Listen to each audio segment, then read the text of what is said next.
In the basement archive of a major university, there's a photograph from 1873 showing three men in Victorian suits standing beside a femur bone that reaches their shoulders, recovered from a burial mound in Ohio, documented with meticulous notes describing a complete skeleton measuring 9 feet 4 inches tall. The archaeologist who found it took measurements, made sketches, wrote detailed reports, and then received a visit from Smithsonian representatives who offered to preserve the specimen for further study. The bones were crated, shipped east, and within 6 months, every record vanished from Smithsonian catalogs. If giants were just myths, just fairy tales told around ancient fires, then why does someone need to make the physical evidence disappear? This isn't isolated. This is a pattern that repeats across every continent, across more than a century of discoveries. And tonight you're going to see exactly how deep that pattern goes. You're settling in now, wherever you are. Maybe the room around you is growing dark. Maybe you can hear distant traffic fading as evening deepens. Maybe you feel that particular stillness that comes when day releases its hold and night wraps around you. Take a breath, slow and deep. Feel the air fill your lungs, that mixture of oxygen and nitrogen sustaining you. And hold on to that sensation, because what you're breathing right now is the key to everything.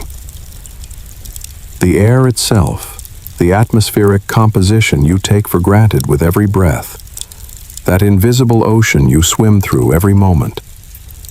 That's where the answer lives.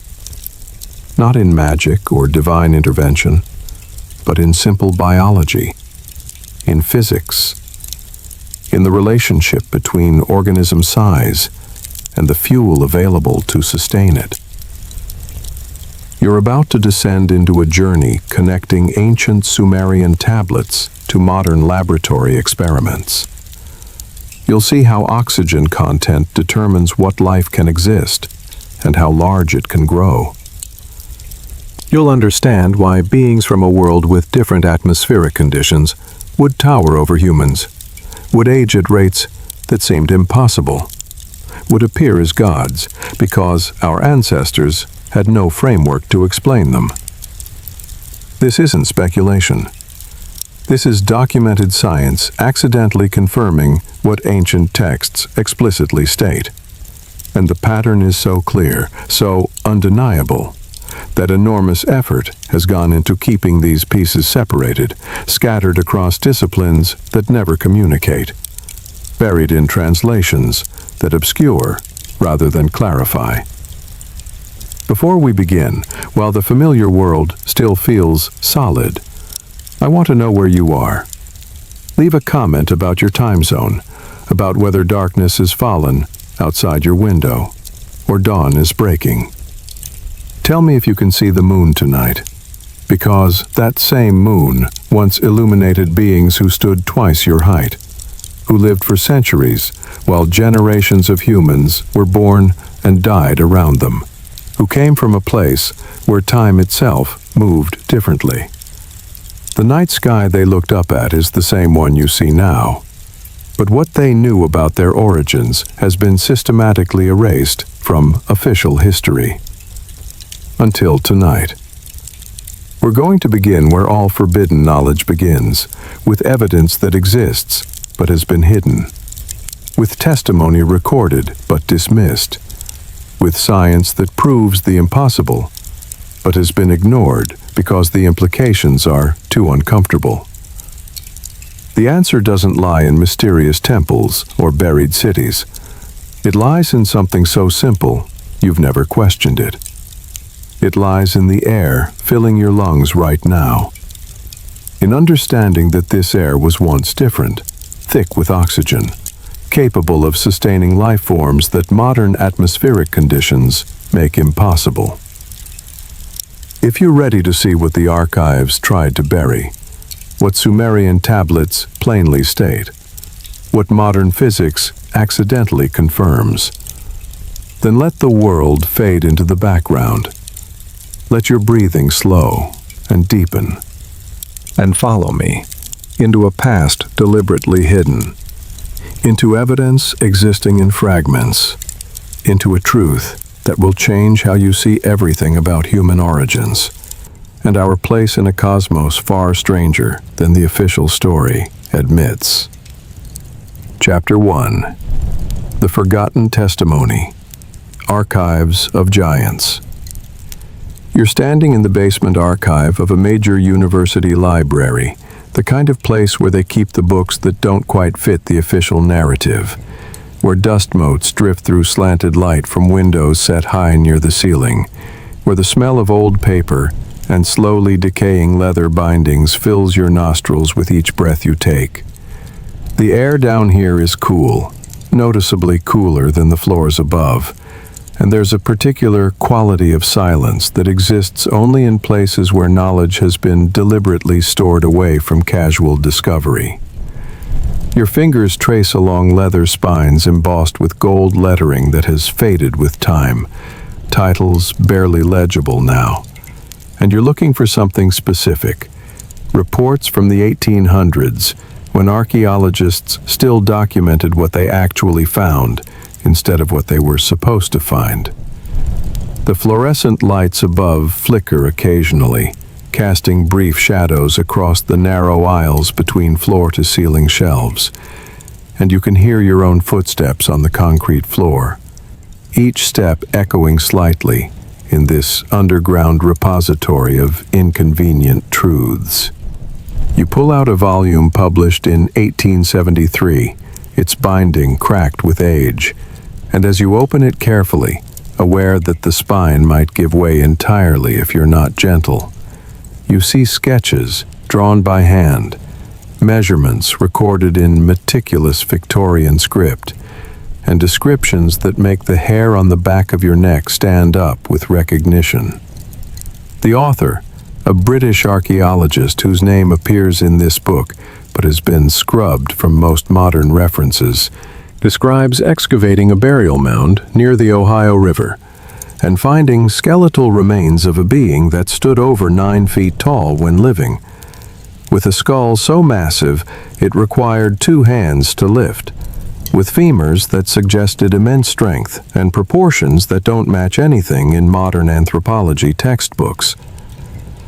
He writes with the careful precision of someone trained in scientific observation, noting measurements to the quarter inch, describing the condition of the bones, the artifacts found alongside them, the depth of the burial. And you can feel his confusion radiating through the formal language, his struggle to reconcile what he's seeing with everything he's been taught about human development and the limits of human size.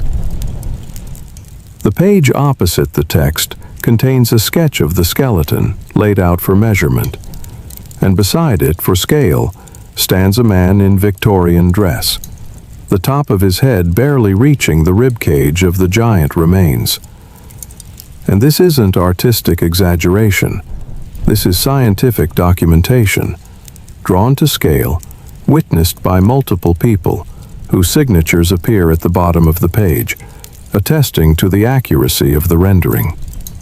You turn the page and find more accounts, each one documented with the same careful attention to detail that characterized Victorian scientific writing. A mass grave discovered in 1882 during railway construction in upstate New York, excavated by workers who immediately notified the local medical college, examined by 3 physicians who measured and cataloged dozens of skeletons, ranging from 7 to 11 feet in length, all showing signs of advanced age at death, none showing the skeletal abnormalities that would indicate gigantism as a pathological condition. The medical report notes specifically that these were not diseased individuals, but healthy specimens of unusual size. And it describes one particular skull with a feature that makes you pause in your reading. A complete double row of teeth in both upper and lower jaws. This detail appears again and again in reports from different locations, different decades, documented by different researchers who had no contact with each other. And it matches exactly what ancient texts describe when they talk about the Anakim, the giants of Canaan. Beings with dental structures that mark them as fundamentally different from normal humans. A farmer in Wisconsin, plowing his field in 1891, struck something hard and uncovered a burial mound he hadn't known existed on his property. He called the local historical society. They excavated carefully. They found remains of beings between 8 and 10 feet tall, buried with coppered tools and ornaments that suggested a sophisticated culture. And here's what's remarkable. The newspaper account of this discovery, published in the local paper and later picked up by regional publications, treats it as interesting but not particularly shocking, as if finding giant skeletons was common enough that it didn't warrant sensationalism. Just factual reporting between advertisements for farm equipment and notices about church socials. You leaf through more pages, and the pattern becomes undeniable. These discoveries weren't rare anomalies. They were routine findings across the entire North American continent. Ohio River Valley, dozens of sites. Mississippi Valley, hundreds of mound excavations. Tennessee, Kentucky, Indiana, Illinois.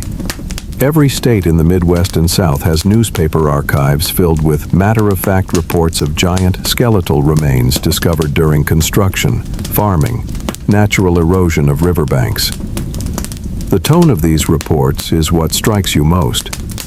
No hysteria, no wild speculation, just documentation, as if this was accepted reality that everyone simply acknowledged. The land held evidence of a previous people who were significantly larger than modern humans.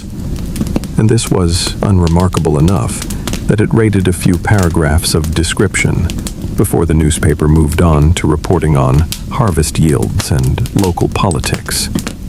But here's what makes your hands tremble slightly as you hold this old volume. The phenomenon wasn't limited to North America, wasn't some localized genetic anomaly in one population. The evidence spans continents, crosses oceans, appears in cultures that had no contact with each other.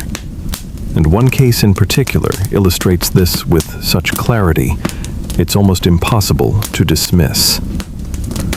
The Paiute Native Americans of Nevada told a story that made early white settlers deeply uncomfortable. A story about the Ct-Ka, red-haired giants who lived in caves along the dried lake beds and hunted the Paiute ancestors with such ferocity, such relentless aggression, that all the Paiute tribes united in an unprecedented alliance, something that rarely happened among groups who normally competed for resources. And they tracked the giants to a cave system near what's now called Lovelock, Nevada. And they made a choice. They gathered brush and wood, piled it at the cave entrance, set it ablaze, and either burned the giants out where they could be killed with arrows and spears, or suffocated them inside if they refused to emerge.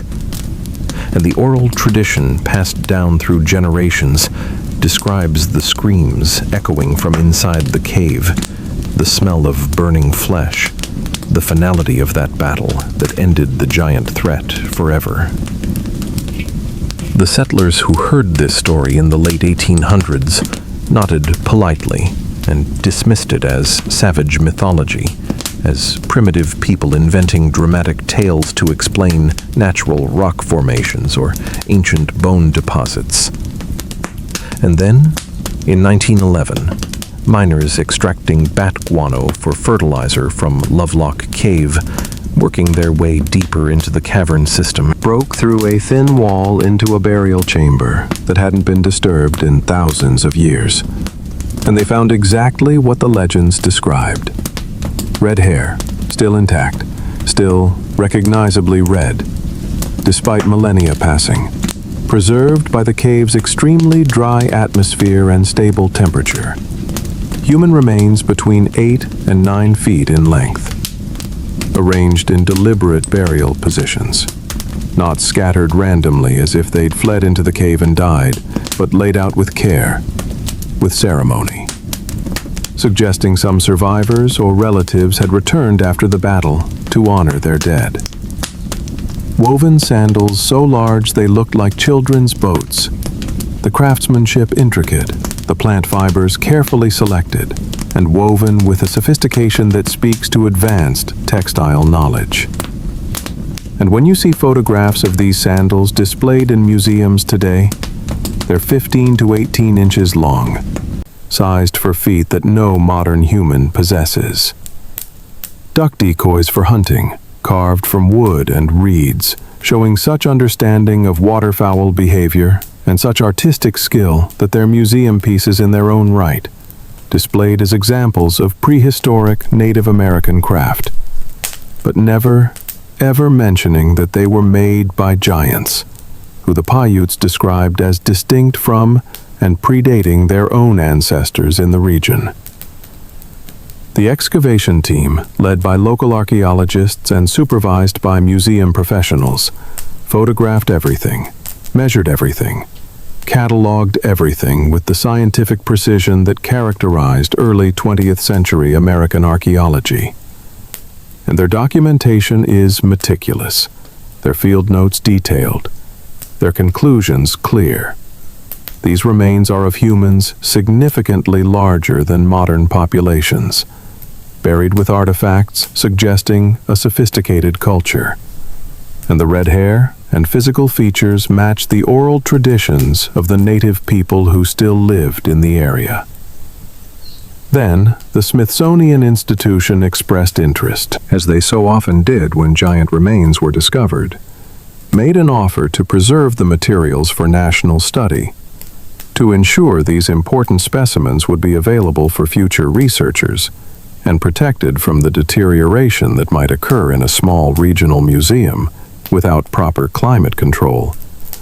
And the Nevada Museum, flattered by the attention from such a prestigious institution, agreed to the transfer. And within 5 years, most of those remains had disappeared from any catalog or inventory, supposedly transferred to storage facilities in Washington, D.C., but never appearing in any Smithsonian collection manifest or research database, as if the train shipment carrying crates of giant bones and oversized artifacts simply vanished somewhere between Nevada and the capital, lost in a bureaucratic void where documentation goes to die, and questions get answered with polite confusion and references to records that can't be located. But there's one photograph that makes everything else fade into background noise.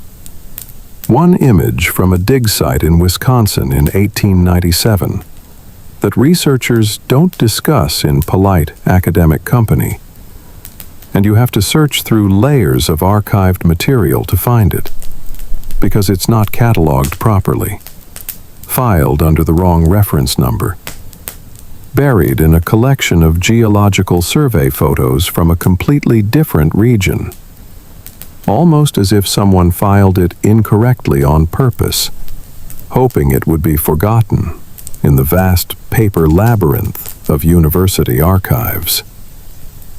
The photograph shows 7 skulls arranged on a wooden table in what appears to be a laboratory or examination room, photographed from above to show their features clearly.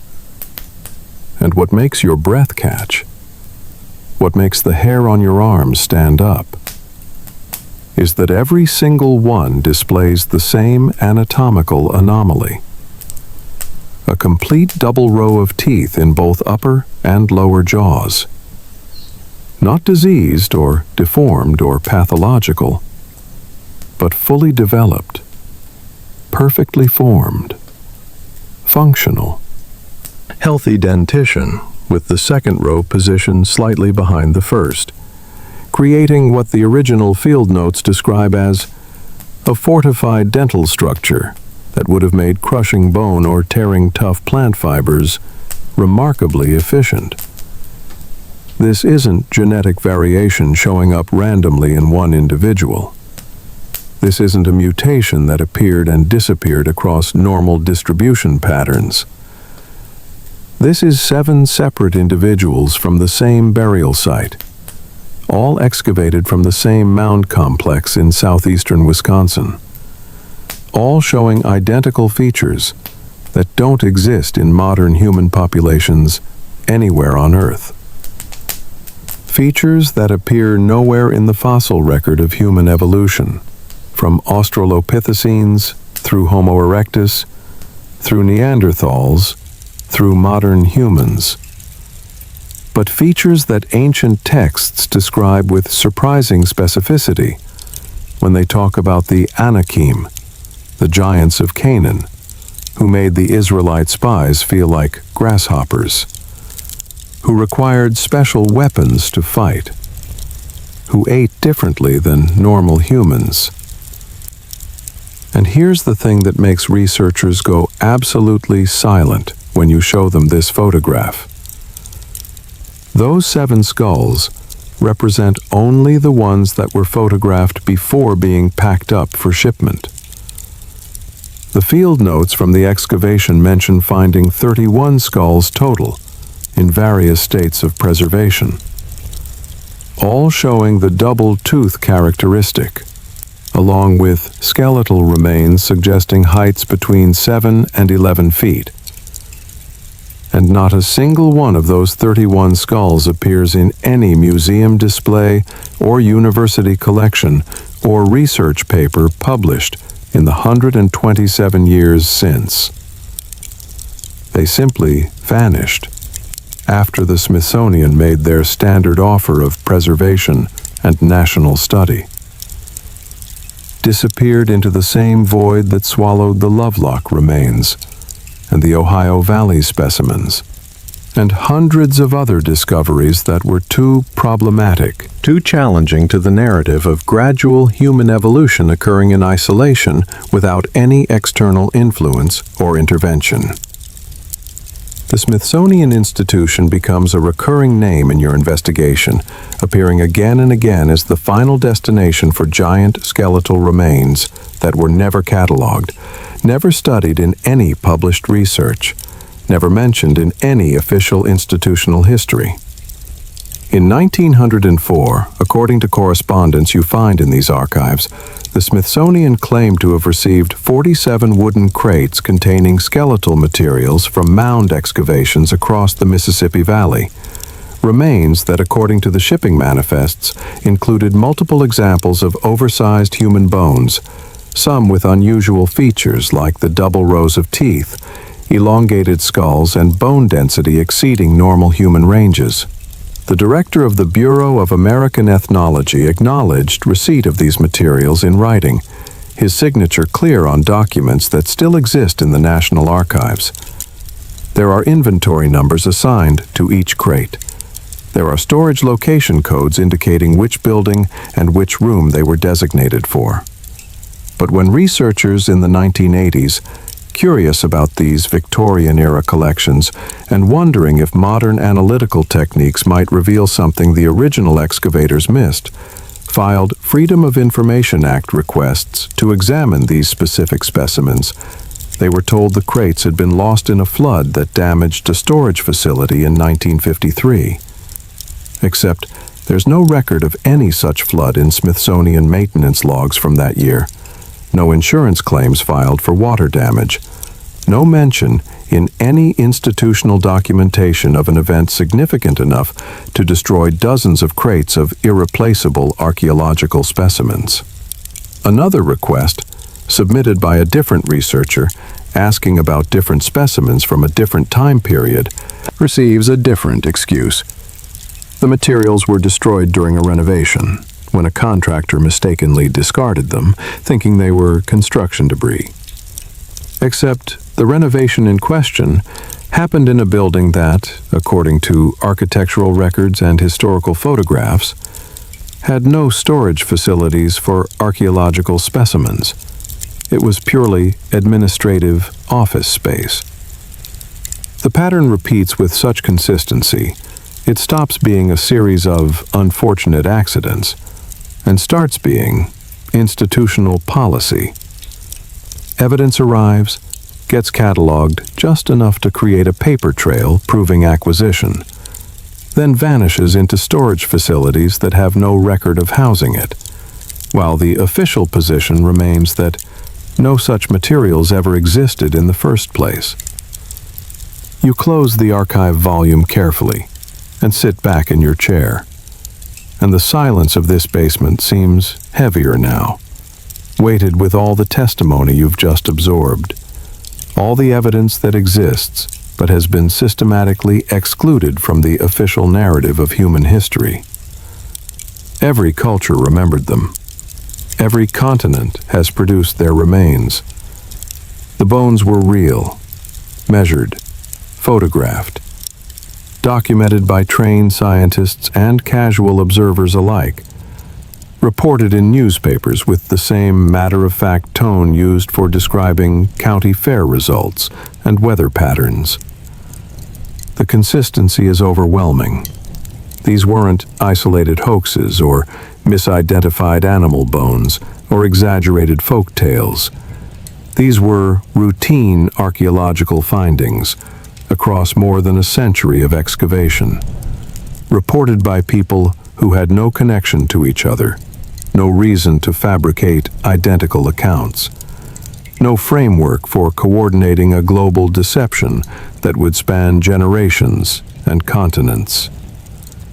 Yet somehow, all of this evidence has been winnowed from modern education, removed from museum displays, excluded from textbooks, dismissed in academic papers with brief footnotes suggesting misidentification or poor measurement techniques, as if Victorian scientists who could build transcontinental railways and calculate astronomical events with remarkable precision suddenly became incompetent when measuring human bones. As if photographers whose images documented the Civil War and the settling of the American West somehow couldn't accurately capture skeletal remains. As if newspapers that reported every other aspect of daily life with factual accuracy suddenly turned to fiction only when describing giant skeletons. The suppression pattern is undeniable once you see it. The way certain discoveries get enthusiastic institutional support while others get quietly buried. The way research grants flow toward some questions while others become unfundable. The way academic careers advance by staying within acceptable paradigms, while those who stray into forbidden territory find themselves increasingly isolated, their papers rejected by journals, their conference invitations withdrawn, their tenure applications mysteriously denied, despite strong publication records and teaching evaluations. And you have to wonder, sitting in this archive, surrounded by evidence that was meant to be forgotten, what else have they decided you shouldn't know? What other truths about human origins and our place in the cosmos have been carefully edited out of the official narrative? And more personally, more uncomfortably, if giants existed, if they were real beings who walked this earth and interacted with your ancestors, if some humans today still carry genetic traces of that interaction in their DNA, then what does that make you? What does that make any of us? Are we entirely the product of natural evolution occurring in isolation on this one planet? Or are we something more complex, something hybrid, something that was made rather than something that simply emerged? And if we were made, if there was intention and design and genetic engineering involved in the creation of modern humans, then who made us? Where did they come from? Why did they do it? What did they want from us? And most disturbingly, most uncomfortably when you really sit with the question, are they coming back? Do they monitor what happened to their creation? Do they have plans for us that we're not aware of because we've been systematically prevented from understanding our own origins? Someone decided this evidence needed to disappear. Someone with institutional power and long-term commitment made a choice about what the public should know and what should be hidden. And that choice has held for over a century now, defended by ridicule and gatekeeping and the systematic destruction of physical evidence that might force uncomfortable questions about who we are and where we came from. But here's the question that follows you up from that basement archive, into the evening air, into the quiet space of your own thoughts. If the evidence is real, if the bones existed and were documented, then the question shifts from whether giants were real to why they were so large. Size in biology isn't random. It's not arbitrary. It responds to environmental conditions, to atmospheric composition, to gravitational effects, to the resources available for growth and the time available for development. Modern humans reach maybe 6.5 feet on average, with rare individuals pushing 7 feet, due to genetic anomalies that usually cause health problems because our bodies aren't designed to maintain that much mass against Earth's gravity with our current atmospheric conditions. But the giants described in ancient texts and found in archaeological digs weren't genetic anomalies. They were the norm for their population, consistently 8 to 12 feet tall, with skeletal structures showing they were healthy and long-lived, without the joint problems and circulatory issues that plague modern, exceptionally tall people. This suggests something fundamental was different. Not just genetics, but environment, conditions that supported greater size without the structural problems that physics would normally impose. The path continues now into deeper territory, away from the archives of suppressed evidence, and back through time to the moment when humans first learned to write. 5,000 years ago in the river valleys of ancient Mesopotamia, and the very first thing those earliest writers recorded, the first stories they preserved in clay that would survive fire and flood and the collapse of civilizations. Those stories were about the giants, the Anunnaki, the ones who came from the sky. And what those ancient scribes wrote in plain language that scholars have spent centuries trying to reinterpret into safe mythology, because the literal reading is too disturbing, too challenging to everything modern civilization uses to understand itself and our place in the cosmos. Chapter 2. The Sumerian Testimony. What the first writers recorded. You're kneeling in the ruins of ancient Uruk, in what is now southern Iraq, where the desert wind carries sand across foundations that predate everything you learned about in school. Older than Egypt's pyramids, older than China's earliest dynasties. Sitting at the very birth of recorded human history, in a place where writing itself was invented 5,000 years ago. The sun is setting behind you, casting long shadows across mud brick walls that once stood 40 feet high. And in your hands you hold something that shouldn't exist according to the comfortable narrative of human development. A clay tablet covered in cuneiform script. Those distinctive wedge-shaped marks pressed into wet clay by someone who wanted to make absolutely certain that future generations would know the truth about where humanity came from. The tablet is surprisingly heavy, dense with the weight of fired clay and ancient knowledge. And as you trace the impressions with your finger, following along with the translation you've memorized, you realize with a chill that spreads down your spine that this isn't mythology at all. This isn't poetry or religious allegory or symbolic storytelling. This is a historical record, written in the same matter-of-fact tone that Sumerian scribes used to document grain shipments and property boundaries and business contracts. The text begins with a phrase that appears over and over throughout Sumerian literature. So common it's clearly a standard formula for historical documentation. In those days, when the Anunnaki came down from heaven, and modern scholars will tell you with absolute confidence that Anunnaki means those of royal blood or princely offspring, a term denoting social status, nothing more. But when you look at the actual Sumerian words, when you break down the cuneiform signs into their component meanings, what you find is much more literal, much more specific, much more disturbing. Those who from heaven to earth came. Not a poetic description of nobility, not a metaphor for divine right, but a claim about physical origin, about beings who came from somewhere else and arrived here. And the text that follows describes them with the clinical precision of someone reporting observable facts, not the flowery exaggeration of someone inventing myths to explain thunder or harvest cycles. The air around you is growing cooler as the sun dips below the horizon, and you can hear the call to prayer drifting across the desert from a distant village. The same land where those ancient voices once sang in Sumerian, a language that died thousands of years before Arabic arrived.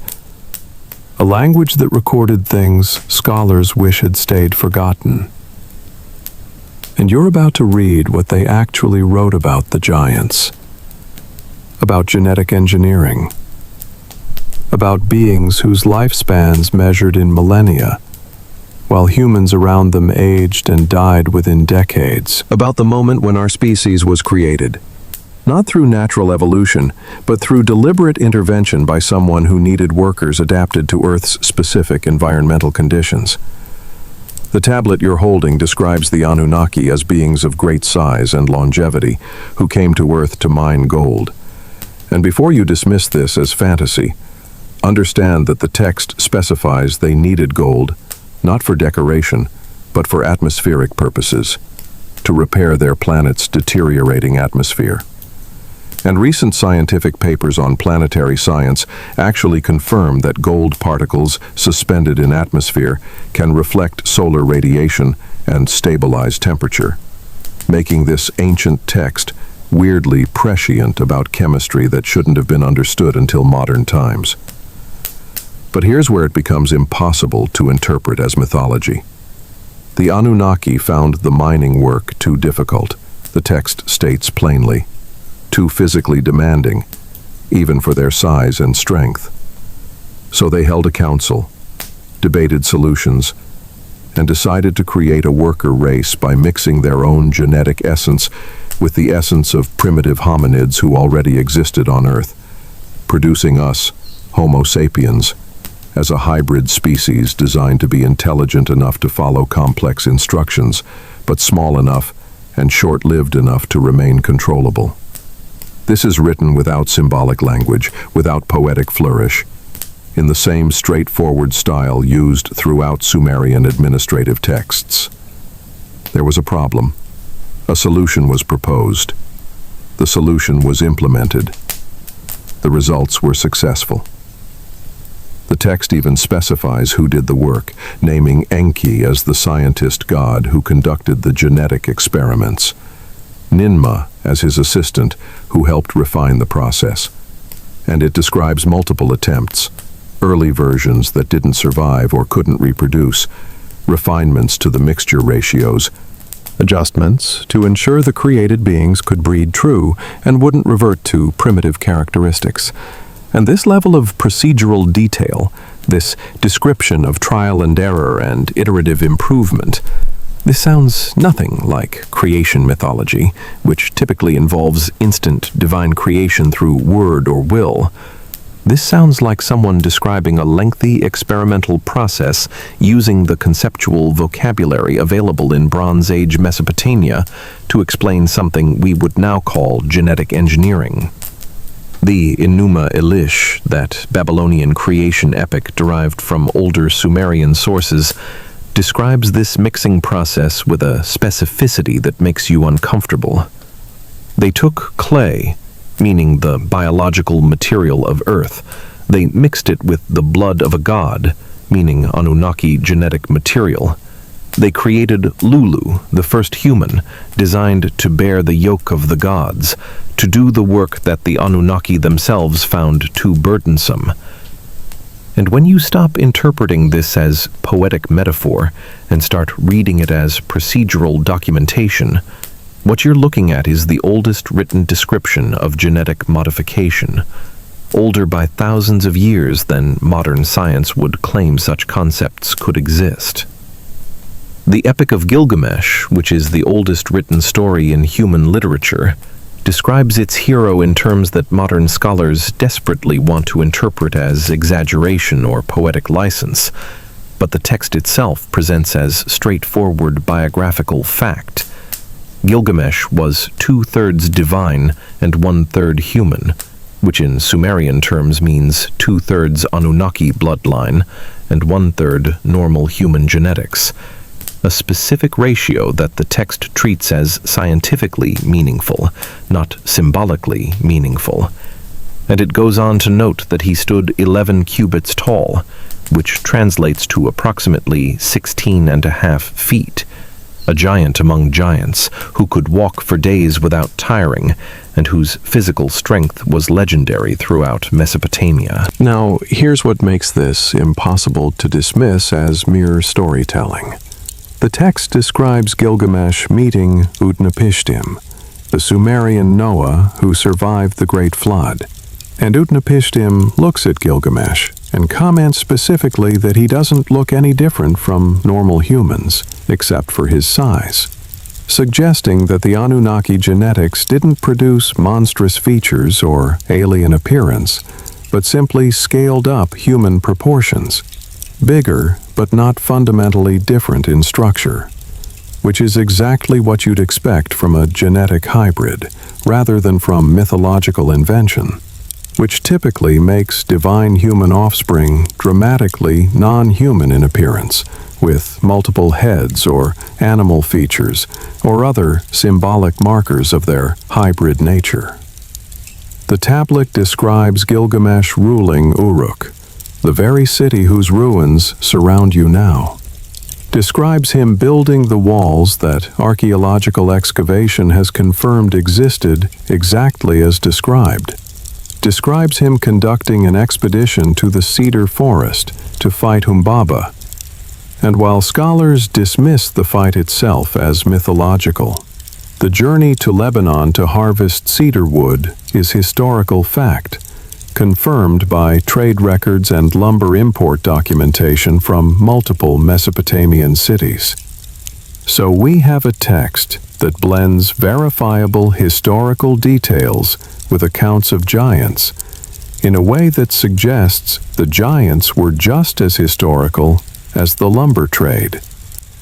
When Gilgamesh and his companion Enkidu travel to fight Humbaba, the text notes they cover in 6 days a distance that would take normal humans 50 days to walk, not because of divine magic, but because their stride length and stamina were proportional to their size. A detail that makes biological sense if they were actually giants, but makes no sense as symbolic storytelling. And here's the moment that should make you stop and reconsider everything. After defeating Humbaba, Gilgamesh rejects the advances of the goddess Ishtar, and she responds by threatening to raise the dead to outnumber the living and devour them. And Gilgamesh, this hybrid who carries Anunnaki bloodline, looks at her and says he sees through her threats. He's not afraid of her anymore, despite her divine status, because he's strong enough to resist. And this moment, this rejection of divine authority by someone who carries divine genetics, this represents something scholars never discuss: the beginning of human independence from the Anunnaki, the moment when hybrids strong enough to challenge their creators start asserting autonomy. And the text treats this as a turning point in history, after which the gods gradually withdraw from direct involvement in human affairs, almost as if the experiment succeeded too well, created beings who were capable enough to function independently and strong enough to resist control. But here's where the tablets reveal something that changes everything about how we understand these beings. They aged differently, dramatically differently, in ways that the texts explicitly attribute to environmental factors rather than divine magic. The Descent of Inanna describes the goddess traveling through 7 gates to reach the underworld, removing 1 garment at each gate, and modern interpreters explain this as a metaphor for spiritual transformation or ego death. But when you read the Sumerian text carefully, what it's describing is passage through atmospheric layers, pressure changes, environmental transitions, the process of moving from one realm with specific conditions to another realm with different conditions, from the domain of the Anunnaki to the domain of humans, from a place where their biology functioned optimally to Earth's surface, where those conditions required adaptation and caused accelerated aging. Another tablet fragment describes Enki teaching humans agriculture, metalworking, writing, mathematics, all the foundational technologies of civilization. And it notes almost casually that Enki lived for thousands of years, while the humans he taught were born, grew old, and died around him, generation after generation, learning the same lessons from the same teacher who never seemed to age from their perspective. And the text offers no explanation, because apparently no explanation was needed. Everyone understood that Anunnaki lifespans operated on different timescales than human lifespans. This was accepted, observable reality. The king lists of Sumer, which chronicle the rulers before and after the Great Flood, state with the same numerical precision used for calculating land areas and grain volumes that the pre-flood kings reigned for terms of 28,000 years, 36,000 years, 43,000 years. Numbers that modern scholars immediately dismiss as either scribal errors or mythological inflation. But the Sumerians made clear distinctions between mythological time and historical time. They had different formulas and different linguistic markers for fictional narratives versus historical records.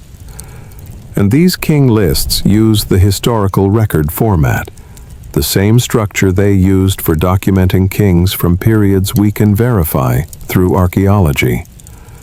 And they place these long-reigning rulers in chronological sequence, in lists where earlier kings connect logically to later kings, where succession patterns make political sense, where the achievements attributed to these kings match archaeological findings of building projects and irrigation systems that actually existed. You can't have it both ways. Either the Sumerians didn't understand the difference between history and mythology, in which case we should dismiss all their records, including their astronomical observations and mathematical innovations. Or they understood perfectly well and were recording what they actually knew about a time before the flood, when rulers who carried Anunnaki genetics lived for periods that seem impossible by modern human standards, but make perfect sense if those rulers came from or descended from beings whose biology operated under different environmental conditions. And here's the detail that scholars avoid discussing.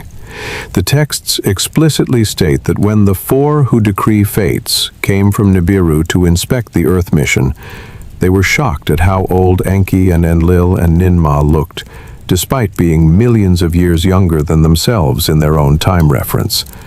And this isn't poetic exaggeration. This is the text describing visible aging, commenting on physical deterioration, noting that Earth's environment was causing accelerated biological decline in Anunnaki, who were stationed here long-term.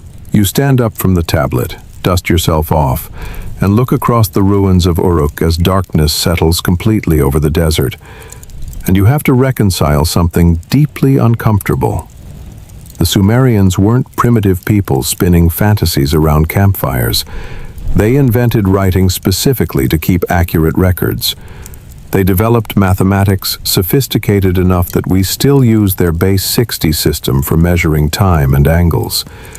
They mapped the night sky with such precision, they identified planets that modern astronomy didn't confirm until we had telescopes powerful enough to see them. They built irrigation systems that supported cities of tens of thousands of people. They established legal codes and administrative systems that became the foundation for every civilization that followed. Yet we dismiss their historical accounts as mythology, while accepting their technical achievements as evidence of advanced intelligence. This contradiction sits at the heart of academic archaeology, like a splinter everyone can feel, but nobody wants to remove. Either the Sumerians were brilliant observers who accurately recorded astronomical phenomena, mathematical relationships, and architectural principles, but became unreliable storytellers only when describing their own origins. Or they were brilliant observers across all domains, including history. And what they recorded about the Anunnaki, about genetic creation, about beings from elsewhere who came here and modified primitive humans to create us. That was also accurate observation, recorded as faithfully as their records of lunar eclipses and planetary movements. You can't logically claim they were right about Uranus being blue-green and having a specific orbital period they calculated without telescopes, right about Venus's phases and Mercury's retrograde motion, right about the precession of the equinoxes, which requires centuries of patient observation to detect, but wrong about the tall beings who taught them astronomy and walked among their ancestors and created them through mixing essences in clay vessels, because they described both categories of information using the exact same documentary style, the same grammatical structures, the same matter-of-fact tone that characterizes reliable historical record-keeping, rather than creative mythological invention. If the Sumerians were wrong about the Anunnaki, then explain why they were right about everything else we can verify. The desert wind picks up as you walk away from the ruins, carrying sand that stings your face, and the question that follows you into the darkness is no longer whether the Anunnaki existed, but why their biology functioned so differently from ours, why they aged slowly on their world, but rapidly here, why their size was normal for their environment, but gigantic compared to humans evolved under Earth's conditions. And the tablets point toward an answer that modern science has accidentally confirmed. It's about atmosphere, about oxygen content, about the fuel available for biological processes, about environmental conditions that determine what size organisms can sustain and how quickly they age. The Sumerian texts describe the Anunnaki aging faster on Earth than they did on their home world, experiencing what felt to them like accelerated biological decline, and they attribute this explicitly to atmospheric differences, to Earth's air being thinner, less supportive of their metabolism, requiring their bodies to work harder to extract the same energy. And while Bronze Age Sumerians didn't have our terminology for oxygen partial pressure or metabolic efficiency, what they were describing matches exactly what modern biology tells us happens when organisms adapted to high oxygen environments try to function in lower oxygen conditions. The path continues now into laboratory territory, into controlled experiments that prove beyond doubt that atmospheric oxygen content determines organism size, into evidence showing that Earth's atmosphere has changed dramatically in recent geological history, into the uncomfortable realization that giants weren't supernatural beings, but biological entities responding to environmental conditions that once existed here, but no longer do. And once you understand that, Once you see how oxygen explains the size and time explains the longevity, the ancient texts stop sounding like mythology and start sounding like field reports from visitors who came from somewhere else and left records of what they found and what they did and why they eventually had to leave. Chapter 3: The Oxygen Paradox. When atmosphere determined size. You're standing in a laboratory at a major research university where they keep organisms in controlled atmospheric chambers, adjusting oxygen levels and pressure to study how these variables affect growth and development. And through thick plexiglass, you're watching something that shouldn't be possible. According to everything you understand about insect biology, dragonflies, with wingspans approaching 2 feet, their iridescent bodies thick with muscle mass, moving through the enriched air with power and grace that dwarfs anything flying outside this building. The researcher beside you, a woman in her 50s who's devoted 20 years to atmospheric biology, taps the glass gently and explains in a voice that carries both excitement and unease that these aren't genetically modified organisms, not selectively bred for size over generations, not the result of any DNA manipulation whatsoever. They're normal dragonflies, raised from eggs in an environment that mimics Earth's atmosphere 300 million years ago during the Carboniferous period, when oxygen content measured 35%, compared to today's 21%. And the results are so dramatic, so undeniable, that she's had papers rejected by journals whose editors told her privately the implications were too controversial, despite the data being impeccable. You watch one of these giant dragonflies hunt, its compound eyes tracking a moth with predatory precision. And when it strikes, the speed is breathtaking, the power evident. This creature moves like apex predators moved when Earth's air was richer and life could grow larger without hitting the metabolic ceiling that modern atmospheric conditions impose. The chamber beside this one contains salamanders, and you can see through another window that they've achieved sizes nobody thought possible for their species. Individuals nearly double the length of their wild cousins, and the researcher mentions casually, too casually given the magnitude of what she's saying, that fish raised in high-oxygen water tanks grow to lengths previously documented only in fossil records. That muscle density and bone strength increase proportionally because excess oxygen allows for more efficient cellular energy production, supporting tissue that would normally be metabolically impossible to maintain. She leads you to a control panel showing readouts from multiple chambers, different oxygen concentrations creating different experimental conditions, and she points to graphs tracking growth rates across generations, showing consistent increases in size correlating directly with atmospheric oxygen enrichment. And when you ask why this research isn't front-page news, why this isn't being discussed in every biology classroom as fundamental proof that environment determines possible organism size, she looks at you with tired eyes and says, "Some questions are easier to ask than others. Some implications make people uncomfortable enough that funding disappears and tenure committees suddenly discover problems with your methodology."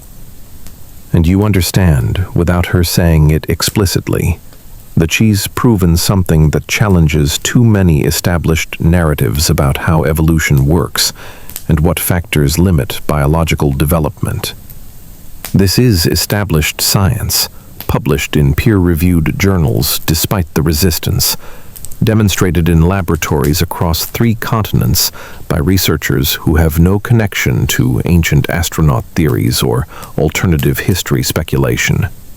Yet, when you suggest applying this principle to human evolution, to the question of why ancient accounts describe giants, those same journals that published the insect data suddenly find reasons to reject your papers. and academic doors start closing because the implications become too uncomfortable, too challenging to the established narrative that humans evolved gradually from small hominids to modern size through natural selection, operating in isolation without any external influence. But the fossil record doesn't lie, and what it shows during the Carboniferous and Permian periods, From roughly 360 million years ago to 250 million years ago, is a world absolutely dominated by gigantic organisms. Dragonflies with wingspans reaching 2.5 feet. Not estimated or extrapolated, but measured from complete fossil specimens with wings intact. Millipedes that reached lengths of 8 feet and diameters as thick as a human leg. Preserved in such detail you can count their segments and measure their spiracles. Amphibians the size of modern crocodiles hunting in swamps that covered vast portions of the supercontinent Pangaea. And most relevantly for our investigation, early reptiles that achieved sizes their modern descendants never approach, even given tens of millions of years of evolutionary time to develop in that direction. These weren't isolated freaks or genetic anomalies. They were the dominant life forms of their era, the standard rather than the exception. And they all correspond precisely with periods when ice core samples from Antarctic drilling and geochemical analysis of ancient rock formations prove oxygen levels were significantly higher than today's atmosphere, creating conditions where larger body mass didn't impose the metabolic penalties that modern oxygen concentration makes inevitable. When oxygen levels dropped during the Permian-Triassic extinction event, the megafauna disappeared almost overnight in geological terms, replaced by smaller organisms adapted to lower oxygen availability.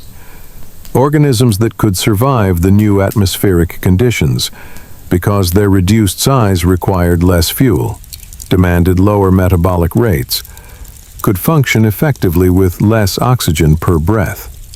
And this pattern repeated throughout geological history, like a law of physics. Whenever oxygen spiked due to increased plant photosynthesis or reduced atmospheric escape or other factors that climate scientists are still debating, organisms grew larger within relatively few generations. And whenever it dropped due to volcanic activity or ocean chemistry changes, or asteroid impacts that disrupted photosynthesis, size decreased proportionally, not through gradual, natural selection operating over millions of years, but through immediate metabolic crisis that killed off the largest organisms first, because their size made them most vulnerable to oxygen deprivation. The correlation is so consistent, so mathematically precise when you plot organism size against reconstructed atmospheric oxygen levels across geological time, that it's become a fundamental principle in paleontology, used routinely to explain why dinosaurs achieved the massive sizes that make their skeletons dominate natural history museums, and why mammals, after the extinction event that ended the dinosaur age, never reached comparable sizes despite having 65 million years of evolutionary opportunity, and despite occupying similar ecological niches that should theoretically favor large body mass for predation or defense. The limiting factor wasn't genetic potential, or evolutionary time, or competitive pressure. It was atmospheric oxygen content, the fuel that drives metabolism and supports large body mass against gravitational constraints. And every paleontologist knows this. They teach it in graduate seminars. They use it to reconstruct ancient environments from fossil assemblages. Now apply this principle to humans, to the overwhelming testimony from every ancient culture describing a race of giants that predated or coexisted with smaller modern humans, and you run into a puzzle that standard evolutionary models have no answer for. Humans evolved during a period when oxygen levels were already at or near modern concentrations. So where would giants fitting the descriptions in ancient texts come from? How could they exist if Earth's atmosphere couldn't support that body mass? The standard model assumes human evolution happened entirely on Earth under current atmospheric conditions, proceeding gradually from Australopithecines to Homo erectus, to archaic humans, to modern Homo sapiens, over several million years, with size increasing modestly from 4 feet to 6 feet, but never approaching the 8 to 12 foot range that ancient texts consistently describe, and archaeological evidence repeatedly confirms before that evidence mysteriously disappears into Smithsonian storage. And this assumption of purely terrestrial evolution under stable conditions is so fundamental to anthropology that questioning it is considered fringe speculation, regardless of how much contradictory evidence you present. But what if that assumption is incomplete? What if there were humans, or human-like beings, who evolved elsewhere, on a planet where atmospheric conditions were different, where oxygen levels measured 30 or 35% instead of our 21%, where atmospheric pressure was higher, supporting greater oxygen absorption into bloodstream, where gravity might have been slightly lower, making large body mass less structurally problematic? And what if those beings came to Earth either deliberately, as the Sumerian tablets explicitly state, or through some cosmic accident that ancient cultures recorded as gods descending from the sky? Here's where everything clicks into place with such clarity, it makes your hands shake as you stand in this laboratory surrounded by giant dragonflies that prove the principle. Beings from a high-oxygen world would naturally be larger, their biology optimized for atmospheric conditions that supported greater size without metabolic penalty. And when they came to Earth with its lower oxygen concentration, they would find themselves able to survive, able to function, but aging faster than their normal lifespan, because their metabolisms would need to speed up to compensate for reduced oxygen availability. Their cellular processes would need to run hotter and faster to extract the same energy from thinner air. And this acceleration would manifest as faster aging, as biological systems wearing out more quickly than they were designed for. Exactly what the Sumerian tablets describe happening to the Anunnaki stationed on Earth. Exactly what explains why these beings who seemed immortal to humans who knew them were actually experiencing rapid decline from their own perspective, their millennia-long lifespans collapsing into mere centuries. Still extraordinary by human standards, but tragically brief by the standards of their home-world biology. This explanation fits both the biological science about oxygen's role in determining organism size and the historical testimony about giants who aged faster on Earth than on their home world, who were described consistently as coming from the sky, who eventually left or died out, because Earth's environment was fundamentally unsuitable for long-term habitation by their species. And it explains why their hybrid offspring, the Nephilim, carrying mixed Anunnaki human genetics, would be larger than pure humans, but smaller than pure Anunnaki, adapted partially to Earth's conditions, but still carrying genetic information for greater size, that manifested as 8 to 10 foot stature rather than the 16-foot heights attributed to pure-blooded Anunnaki leaders like Gilgamesh. The giants weren't myths or metaphors or misidentified animal bones. They were biology responding to environmental conditions. Organisms adapted to one atmosphere, trying to survive in another. But here's where it gets really disturbing, where the science starts supporting the ancient testimony in ways that should make mainstream anthropologists reconsider their rejection of giant evidence. There's geological data suggesting Earth's atmospheric composition has fluctuated more dramatically in recent history than smooth textbook curves acknowledge that there have been periods, even within the last 100,000 years, when oxygen levels spiked temporarily, creating windows where giant biology would be sustainable for a time before conditions reverted to levels that made such large organisms impossible to maintain metabolically. Ice core samples from Antarctic drilling projects, when you examine the raw data rather than the averaged summaries published in overview papers, show oxygen variability that the standard models don't adequately capture. Short-term spikes and crashes occurring over centuries rather than millions of years. Changes rapid enough that organisms living through them would experience dramatic shifts in what body sizes were viable.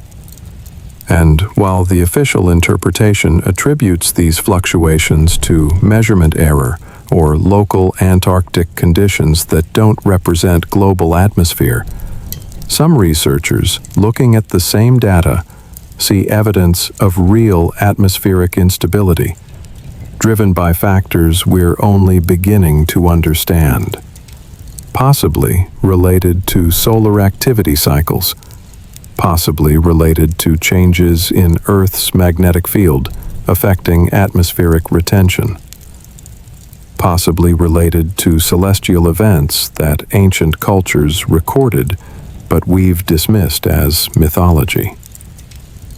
The Younger Dryas period, approximately 12,800 years ago, shows signs of catastrophic atmospheric change, coinciding exactly with what ancient cultures worldwide describe as a great flood or catastrophe that ended the age of giants.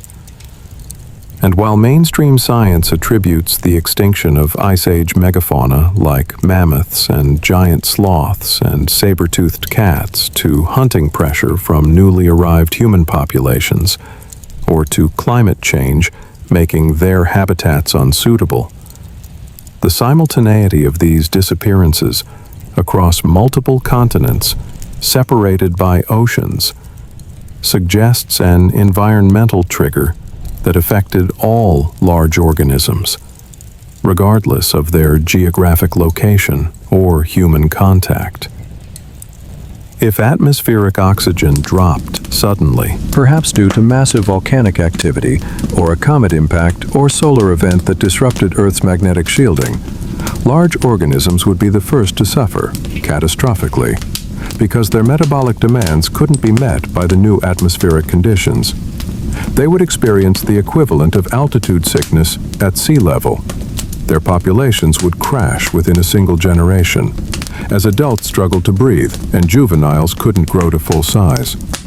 And only smaller organisms with lower oxygen requirements would survive to repopulate the post-catastrophe world, which is exactly what the fossil record shows happening at the Younger Dryas boundary. A sudden replacement of large fauna with smaller descendants. Not gradual evolution, but rapid die-off and replacement.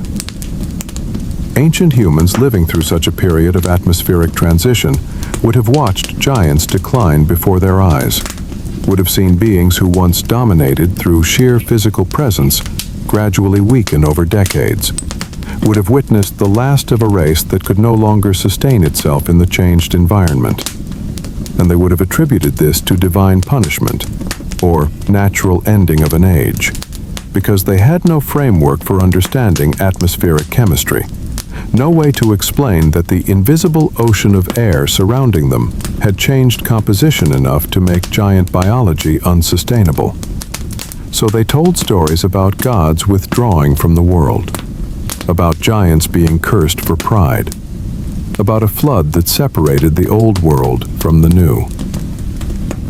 You leave the laboratory and step outside into normal atmosphere, and you notice you're breathing in a way you usually don't. Aware suddenly that this mixture of gases filling your lungs represents a specific environmental condition that determines what's biologically possible. That different ratios would support different life forms. That the air itself is a constraint on size and lifespan in ways you take for granted because you've never experienced alternatives. The oxygen you're pulling into your lungs right now, 21% of each breath. That concentration represents a line dividing possible from impossible, sustainable from unsustainable, and beings evolved for 35% oxygen, arriving here would cross that line, would find themselves in an environment that could keep them alive, but couldn't keep them thriving, that would age them and weaken them, and eventually eliminate them through the simple mathematics of metabolism. Calories burned versus oxygen available. Energy required versus fuel provided. Ancient humans, watching this decline, wouldn't understand the chemistry, but they would observe the effects, would see giants who once seemed eternal gradually failing, would watch the strongest and largest members of that population struggle first because their size made them most vulnerable to oxygen deprivation, would witness parents growing smaller, children who grew even smaller children, until, after enough generations, the Anunnaki genetics were so diluted by human adaptation that only the stories remained. Only the bones buried deep in mounds remained. Only the testimony recorded in tablets remained. And we've spent the last century systematically dismissing all three forms of evidence, because accepting them would require rewriting every textbook, reconsidering every assumption about human origins, acknowledging that we might be a hybrid species created deliberately by beings from a world where different atmospheric conditions made giant biology not just possible, but normal. The air changed, and the giants couldn't adapt. And only their children, who inherited more human genetics than Anunnaki genetics, could survive in the new conditions. And this is biology, not mythology. Physics, not divine intervention.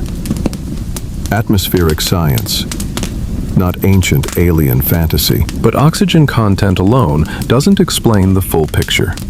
Doesn't account for why the Sumerian tablets describe Anunnaki who lived for thousands of Earth years, while humans around them aged normally.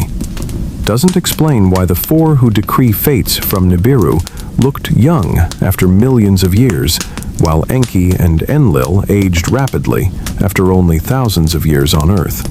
Because lifespan isn't just about oxygen, it's also about time itself. About how many cellular processes you go through, not how many Earth years pass on a calendar. And here's where ancient testimony meets modern physics in ways that should fundamentally change how we read those old texts. Einstein proved that time isn't constant, isn't universal, isn't the same for everyone, everywhere. It varies based on gravity and velocity. It flows differently depending on your reference frame. And what seems like mythology when you read about gods who live for millennia while mortals die around them starts sounding like accurate observation of relativistic effects when you understand that beings from a higher gravity planet would experience time differently than beings evolved on Earth. Their biological clocks would run slower from our perspective. Their aging would stretch across what we perceive as centuries, while they experience as decades. The path continues now into physics territory, into the mathematics of time dilation and gravitational effects, into understanding why the Anunnaki measured time in shars based on Nibiru's orbital period, why their lifespans converted at specific ratios that ancient scribes recorded with mathematical precision, why what looked like divine immortality to Bronze Age humans was actually just biology operating under different physical conditions. And once you see how time works differently under different gravity, the ancient texts stop being mythology and start being field reports. Chapter 4. The Time Differential. When Physics Explains Mythology. You're floating in the observation module of the International Space Station, weightless, watching Earth rotate below you in that slow, majestic turn that never stops fascinating even after months in orbit.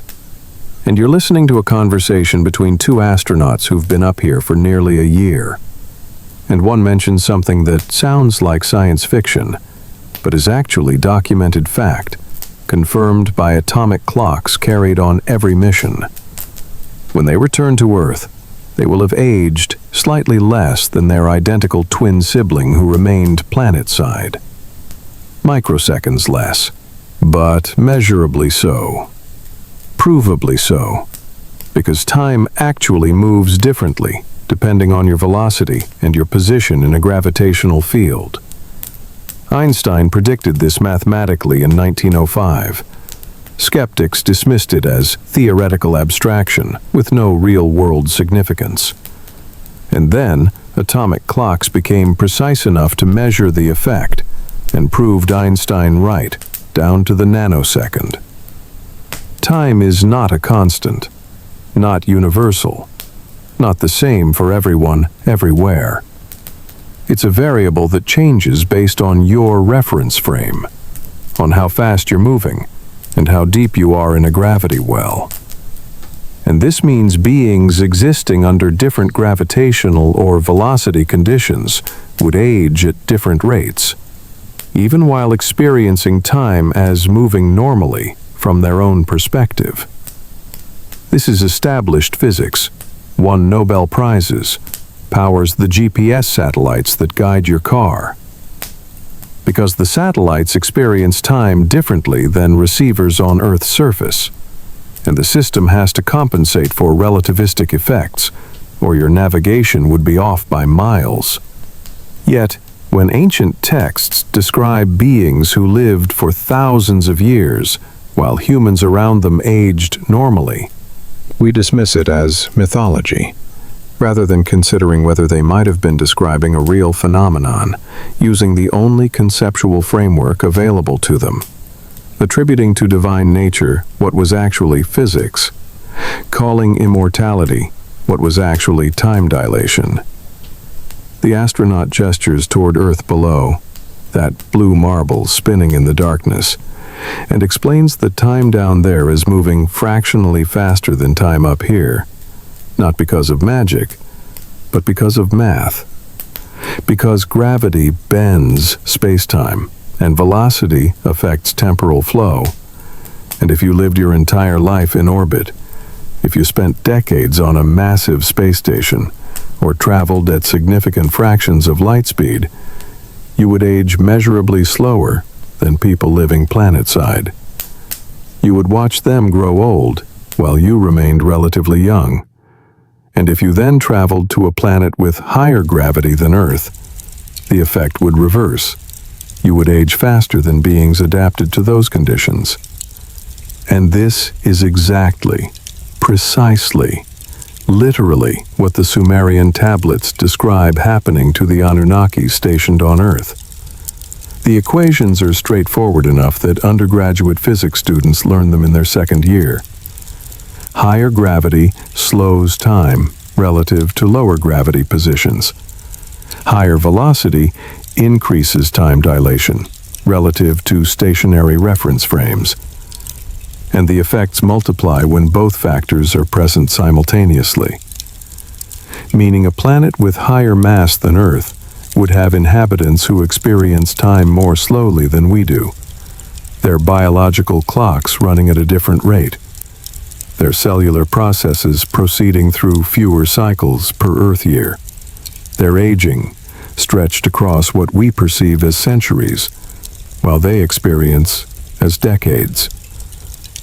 When scientists sent atomic clocks on high-speed jets around the world in the 1970s, the clocks that traveled returned showing less elapsed time than identical clocks that remained stationary. Not by much, just a few hundred nanoseconds, but exactly the amount Einstein's equations predicted, proving beyond doubt that velocity affects temporal flow in measurable ways. And when they placed atomic clocks at different altitudes, one at sea level and one at high altitude where Earth's gravitational pull is slightly weaker, the higher clock ran faster, again by tiny amounts but exactly as predicted, demonstrating that gravity's effect on time is real, measurable, inescapable. Now, scale this up. If the Anunnaki came from Nibiru, a planet with significantly higher mass than Earth, as the Sumerian descriptions suggest, and as would be necessary to retain the thick, high-oxygen atmosphere we discussed in the last chapter, then their baseline time reference would already be slower than ours due to stronger gravitational time dilation. Every year on their world corresponding to what we would measure as multiple years. Their biology calibrated to a different temporal rhythm, where aging happened more gradually because fewer cellular divisions occurred per orbital period of their home world. And if they traveled here in vessels moving at relativistic speeds, which interstellar travel would require unless you're willing to accept multi-generational journeys lasting thousands of years from the traveler's perspective, then the time dilation from velocity would compound with gravitational time dilation, meaning an Anunnaki who spent what they experienced as a few decades traveling from Nibiru to Earth and then working here might return home to find that centuries or millennia had passed on their home world from their reference frame. Or, conversely, they might work on Earth for what seems to humans like millennia, but experience, subjectively, as a normal career length. A few decades of their own time perception, because their biological aging is tied to their reference frame, not to Earth's rotation or orbit. The mathematics of this are complex, involving Lorentz transformations and gravitational potential calculations. But the principle is beautifully simple. Time is relative. Aging is a function of how many cellular processes you go through, not how many Earth years pass on a calendar. And if your baseline cellular processes run slower due to gravitational time dilation from higher planetary mass, then you age slower from the perspective of someone living on a lower mass planet like Earth. You watch them be born and grow old and die, while you barely age. And from your perspective, this isn't supernatural. It's just physics, as natural as water flowing downhill. Ancient texts describe exactly this scenario, without knowing the physics behind it, without having the vocabulary of relativity or the mathematics of space-time curvature, but describing the observable effects with remarkable precision. The Anunnaki leaders like Enki and Enlil live for thousands of Earth years, long enough to watch human civilizations rise from nothing, long enough to teach agriculture and astronomy and mathematics to dozens of human generations who are born, learn, grow old and die, while their teachers barely age. And this isn't presented as miraculous or requiring constant divine intervention. It's presented as normal, as expected, as the way things are when beings from different worlds interact. Yet here's the detail that changes everything. The moment recorded in multiple tablets that scholars have tried to explain away as poetic exaggeration, but that makes perfect sense as relativistic observation. When the four who decree fates come from Nibiru to Earth to inspect the progress of the mission, to check on the mining operations and the created human workforce, they are shocked, visibly shocked according to the texts, at how old Enki and Enlil and Ninmah look, despite being millions of years younger than themselves, according to Nibiru's time reference. And the only way this makes sense, the only scenario where beings who are chronologically younger look physically older, is if time on Nibiru moves differently than time on Earth. If beings adapted to Nibiru's gravitational time dilation experience Earth time as moving faster, aging them more rapidly than would happen on their home world. The texts describe this explicitly, not symbolically, using the straightforward documentary language that characterizes Sumerian record-keeping. Enlil complains that he has aged 500 years in the time it should have taken him to age 50, a 10-to-1 ratio that corresponds roughly to what you'd expect from living on a planet with approximately 90% of Nibiru's mass, assuming Nibiru is a super-Earth with 2 to 3 times Earth's mass, meaning every Earth year aged him as much as 10 years would on his home world in terms of biological wear and metabolic cycles, making their assignment here a tremendous sacrifice, because every century they worked on Earth cost them a millennium of their natural lifespan from their own biological perspective.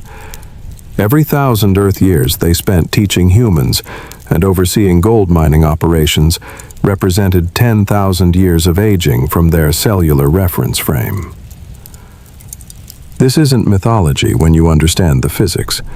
It's a description of relativistic effects explained using the conceptual vocabulary available 5,000 years ago, when humans hadn't developed the mathematics to calculate gravitational time dilation or Lorentz transformations, but could observe and record the effects on beings who came from a different gravitational reference frame. Beings who looked young when they arrived, despite being ancient by their own calendar. Beings who aged visibly during their time on Earth, despite living longer than any human could imagine. Beings who eventually chose to leave or died here because the metabolic cost of operating in Earth's lighter gravity and faster time was unsustainable across multiple lifetimes. Think about what the Sumerian scribes were witnessing.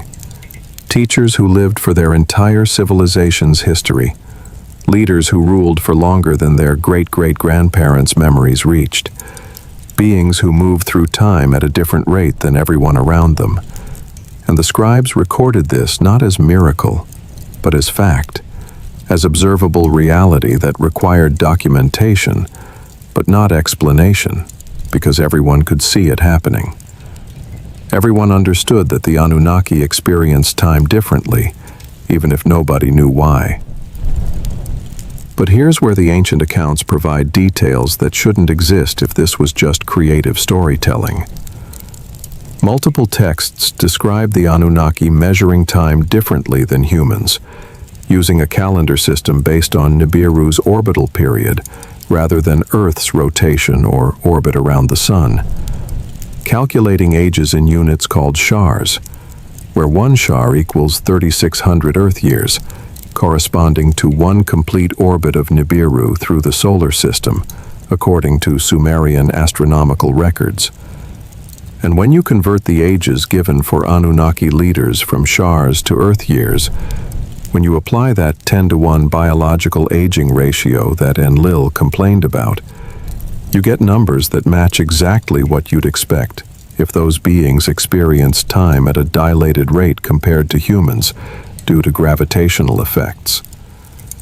If what they counted as 1 shar of their own experienced time was actually perceived as 360 Earth years in biological aging, due to the differential between Nibiru's gravitational time dilation and Earth's weaker gravity. The consistency of this conversion across multiple texts, written by different scribes in different cities across centuries, texts that were copied and recopied by people who didn't fully understand what they were preserving, but faithfully reproduced the numbers and relationships, suggests they were recording an actual measurement system, not inventing a fictional one, that someone taught them how to convert between Anunnaki time and human time, how to translate the shar-based calendar that the Anunnaki used naturally into Earth year equivalents that humans could understand and use for coordinating activities. The biblical account provides corroborating evidence that scholars desperately want to dismiss as symbolic, but that matches the pattern too precisely to ignore. Genesis records human lifespans immediately after the flood, immediately after the catastrophe that the Sumerian tablets describe ending the age of direct Anunnaki presence on Earth. And those lifespans are extraordinary, but declining, starting with figures like Methuselah, who lived 969 years, then Noah at 950 years, then Shem at 600 years, then Abraham at 175 years, then Moses at 120 years. Declining generation by generation until reaching modern human lifespans of 70 to 80 years. And this genealogical record is presented as historical fact, not as parable or allegory, with specific names and specific ages recorded in the matter-of-fact style of someone documenting family lineages for legal and inheritance purposes. The pattern tracks exactly what you'd expect if Anunnaki genetics were being progressively diluted with each generation. If the time dilation and metabolic efficiency advantages that came from carrying Anunnaki DNA were recessive traits that became less pronounced as human genetics dominated through successive breeding. If the children of Anunnaki human hybrids lived longer than pure humans, but shorter than their Anunnaki ancestors, and their children lived even shorter, and so on across generations, until the genetic advantage was bred out almost completely, and lifespans normalized to what unmodified human biology supports under Earth's current atmospheric and gravitational conditions. You push off from the observation window and float through the station's modules, and you think about how your own time is passing slightly differently up here than it is for people on Earth's surface. How your biological clock is running fractionally slower due to reduced gravity and increased orbital velocity. Measurable differences that GPS satellites have to account for constantly, or the entire system fails. And how, if you stayed up here for decades rather than months, if you lived your entire life in orbit or on a massive space station with artificial gravity significantly lower than Earth's surface gravity, you would age measurably slower than people living planetside. You would watch them grow old while remaining relatively young, not through any supernatural intervention, but through the simple mathematics of general relativity. And if you then traveled to a planet with higher gravity than Earth, the differential would reverse. You would age faster than the inhabitants who had evolved under those conditions. Your cellular processes would proceed through more cycles per local year than theirs. And this is exactly what the Sumerian texts describe happening to the Anunnaki when they came to Earth. They entered an environment where time moved faster than they were adapted for from their Nibiru reference frame, where their biological processes proceeded at an accelerated rate, aging them in what felt to them like a fraction of their normal lifespan, making every year stationed here cost them dearly in biological terms. The Sumerian account mentions specifically that the Anunnaki found Earth's day-night cycle disorienting, that they had difficulty adapting to the rapid succession of days because their homeworld's rotation was much slower, giving them longer periods of light and darkness. And while this might seem like a trivial detail, barely worth mentioning in an epic about gods creating humanity, it actually confirms the physics. A more massive planet rotates more slowly due to conservation of angular momentum, has longer days, measured in Earth hours, and inhabitants adapted to that rotation would find Earth's 24-hour cycle uncomfortably rapid, would experience something similar to perpetual jet lag, as their circadian rhythms struggled to sync with a day-night pattern that didn't match their biological programming evolved over millions of years on a world with different temporal rhythms. And oxygen content interacts with time perception at a metabolic level in ways that compound these effects. Higher oxygen availability allows for slower metabolic rates to achieve the same energy output, meaning organisms in high oxygen environments can maintain larger sizes while aging more slowly, because their cellular processes run more efficiently, require less oxidative stress to produce the ATP that powers biological functions, generate fewer free radicals that accumulate as aging damage over time. And this is why the Carboniferous megafauna weren't just larger, but also longer lived than their modern descendants, when we can estimate lifespan from growth ring analysis in fossil bones. The excess oxygen allowed for metabolic efficiency that extended both size and duration.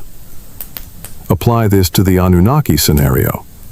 Beings from a high-oxygen, high-gravity planet would have metabolisms optimized for those conditions, running slowly and efficiently, aging gradually. And when they came to Earth with lower oxygen concentration and lower gravitational time dilation, their metabolisms would need to speed up to compensate for reduced oxygen availability. Cellular processes would need to run faster to extract the same energy from thinner air, and this acceleration would manifest as faster aging, as biological cost of adapting to an environment their bodies weren't designed for, explaining both why they were larger than humans and why they aged faster on Earth than on their homeworld. Oxygen and time working together to create the pattern that ancient texts describe, and that we've dismissed as impossible, without understanding the physics and biology that make it not just possible, but inevitable. The path leads now into the most controversial territory of this entire investigation, into human genetics and the question of whether we still carry traces of that Anunnaki intervention in our DNA, whether some populations have more of that ancient genetic heritage than others, and why this research is so suppressed that careers end for pursuing it. Chapter 5. The Anunnaki Bloodline. Genetic Evidence Today. You're standing in a genetics laboratory where they sequence human DNA, looking at a monitor displaying colorful bands representing genetic markers from a population study that will never be published. And the researcher beside you, a molecular biologist whose name you've agreed not to use because she's still trying to salvage what's left of her academic career, points to sections of the genome that don't match any known human ancestral population, don't align with Neanderthal sequences that we've mapped completely, don't correspond to Denisovan DNA that we've identified in Asian and Oceanian populations, don't fit anywhere in the carefully constructed tree of human evolution that textbooks present as settled science. These are what geneticists quietly call ghost populations. Genetic signatures indicating admixture with hominin groups we have no fossil evidence for, no archaeological sites attributed to, no physical remains we can point to and say, this is where these genes came from. And the official explanation is that these are simply archaic human populations we haven't discovered yet. Extinct branches of the human family tree that interbred with our ancestors before disappearing completely from the fossil record. But here's what makes your skin prickle as you stare at these sequences. The ghost population signatures appear in frequencies that vary significantly by geographic region, with certain populations showing much higher percentages of this unidentified admixture. And when researchers try to publish papers analyzing these patterns, when they attempt to discuss what the distribution might mean about ancient migration or prehistoric contact between groups, the papers get rejected, not for methodological problems, but for being potentially inflammatory, for raising questions that editorial boards decide are too politically sensitive to address in scientific literature. And careers stall, funding disappears, and eventually most researchers learn to see these anomalies, note them privately, and move on to safer topics that won't get them labeled as promoting fringe theories or racial science, despite the fact that the data is real, measurable, reproducible across multiple independent studies using different populations and different sequencing technologies. The researcher pulls up another screen showing comparative analysis between modern human populations and the reconstructed genome of the ghost population. And you can see regions where the match is so close, it suggests admixture happened relatively recently in evolutionary terms, within the last 50,000 years, rather than the hundreds of thousands of years that Neanderthal interbreeding occurred. And she asks you quietly whether you've ever wondered why ancient texts from multiple cultures describe giants who interbred with humans, producing hybrid offspring. Because the genetic evidence for exactly that kind of recent admixture with an unidentified large-bodied hominin population exists in the data. It's just that no one is allowed to say what it might mean. The standard model of human evolution tells a clean story. Modern humans evolved in Africa roughly 300,000 years ago, migrated out of Africa in waves starting around 70,000 years ago, encountered Neanderthals in Europe and interbred with them, contributing about 2% of non-African DNA, encountered Denisovans in Asia, contributing up to 5% in some Oceanian populations, and that's the complete picture. A simple tree with clear branches and well-documented admixture events. Except the genetic data shows additional branches, ghost lineages that contributed DNA to modern humans, but for which we have no physical evidence, no fossils, no archaeological context. And while the standard explanation invokes undiscovered archaic human populations that simply haven't been found yet, despite a century of intensive archaeological excavation across every continent, another explanation fits the evidence equally well.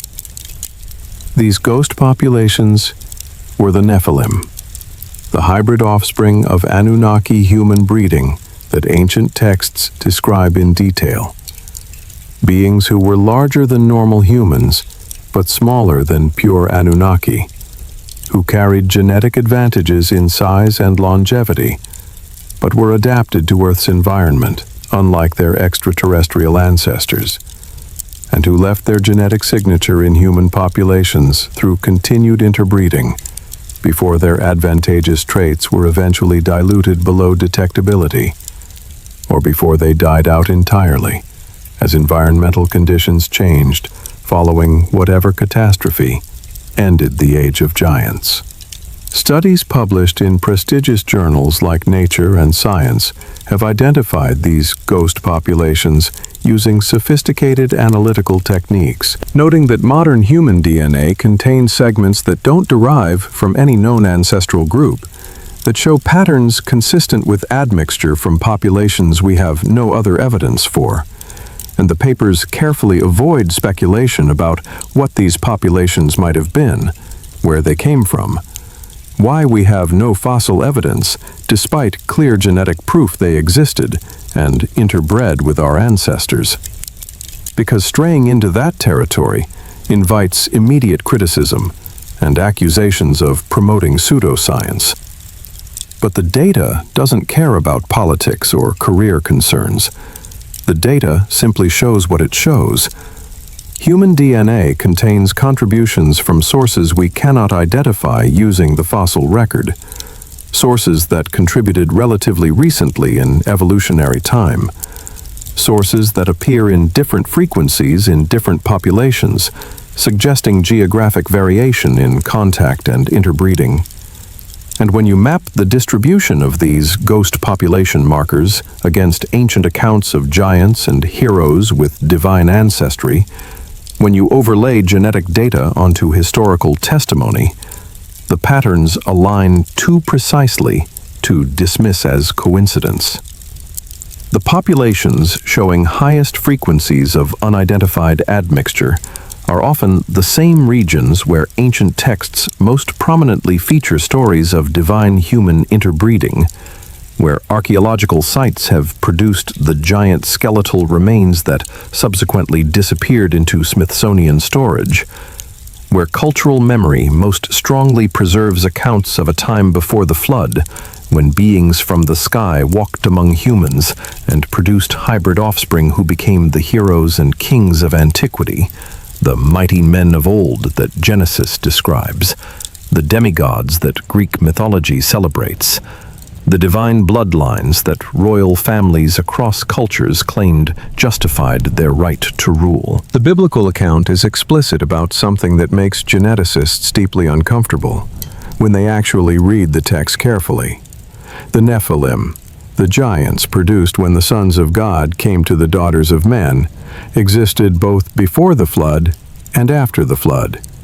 meaning the genetic lineage survived the catastrophe that supposedly wiped out the antediluvian world, meaning there were survivors who carried that mixed Anunnaki human DNA forward into historical times, into the period when writing was invented and events started being recorded in ways we can cross-reference.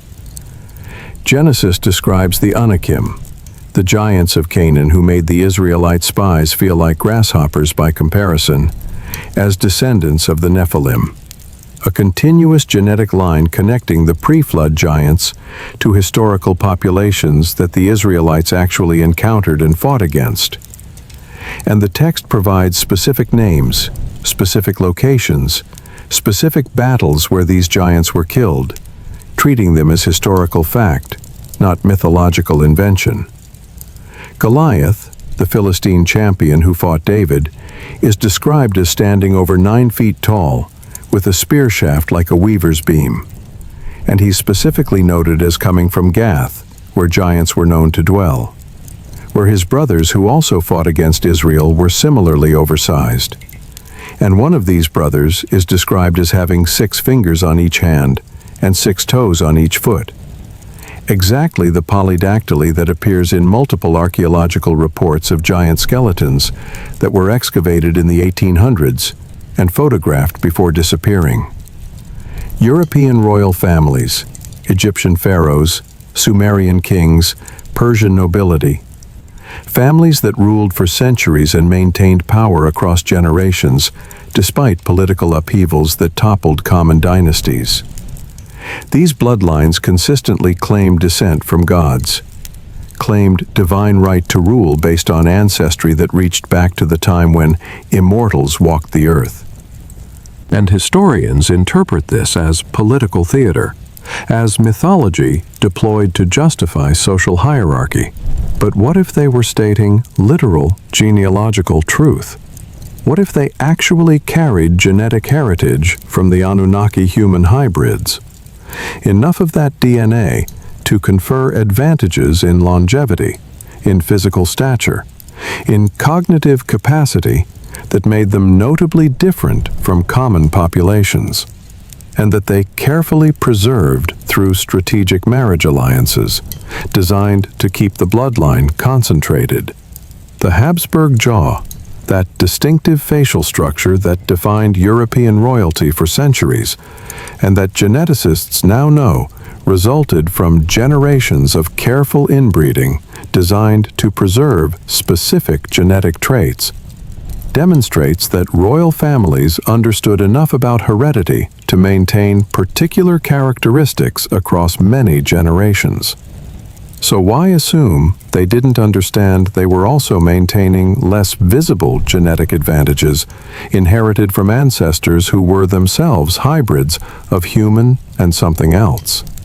Ancient mystery schools, secret societies that preserved esoteric knowledge across millennia, initiatory traditions that claimed to guard truths too dangerous for common people to understand.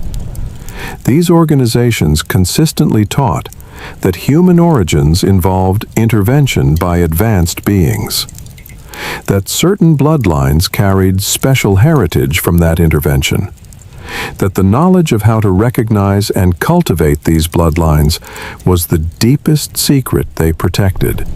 And modern scholars dismiss this as mystical nonsense without considering that it might be garbled transmission of accurate genetic knowledge.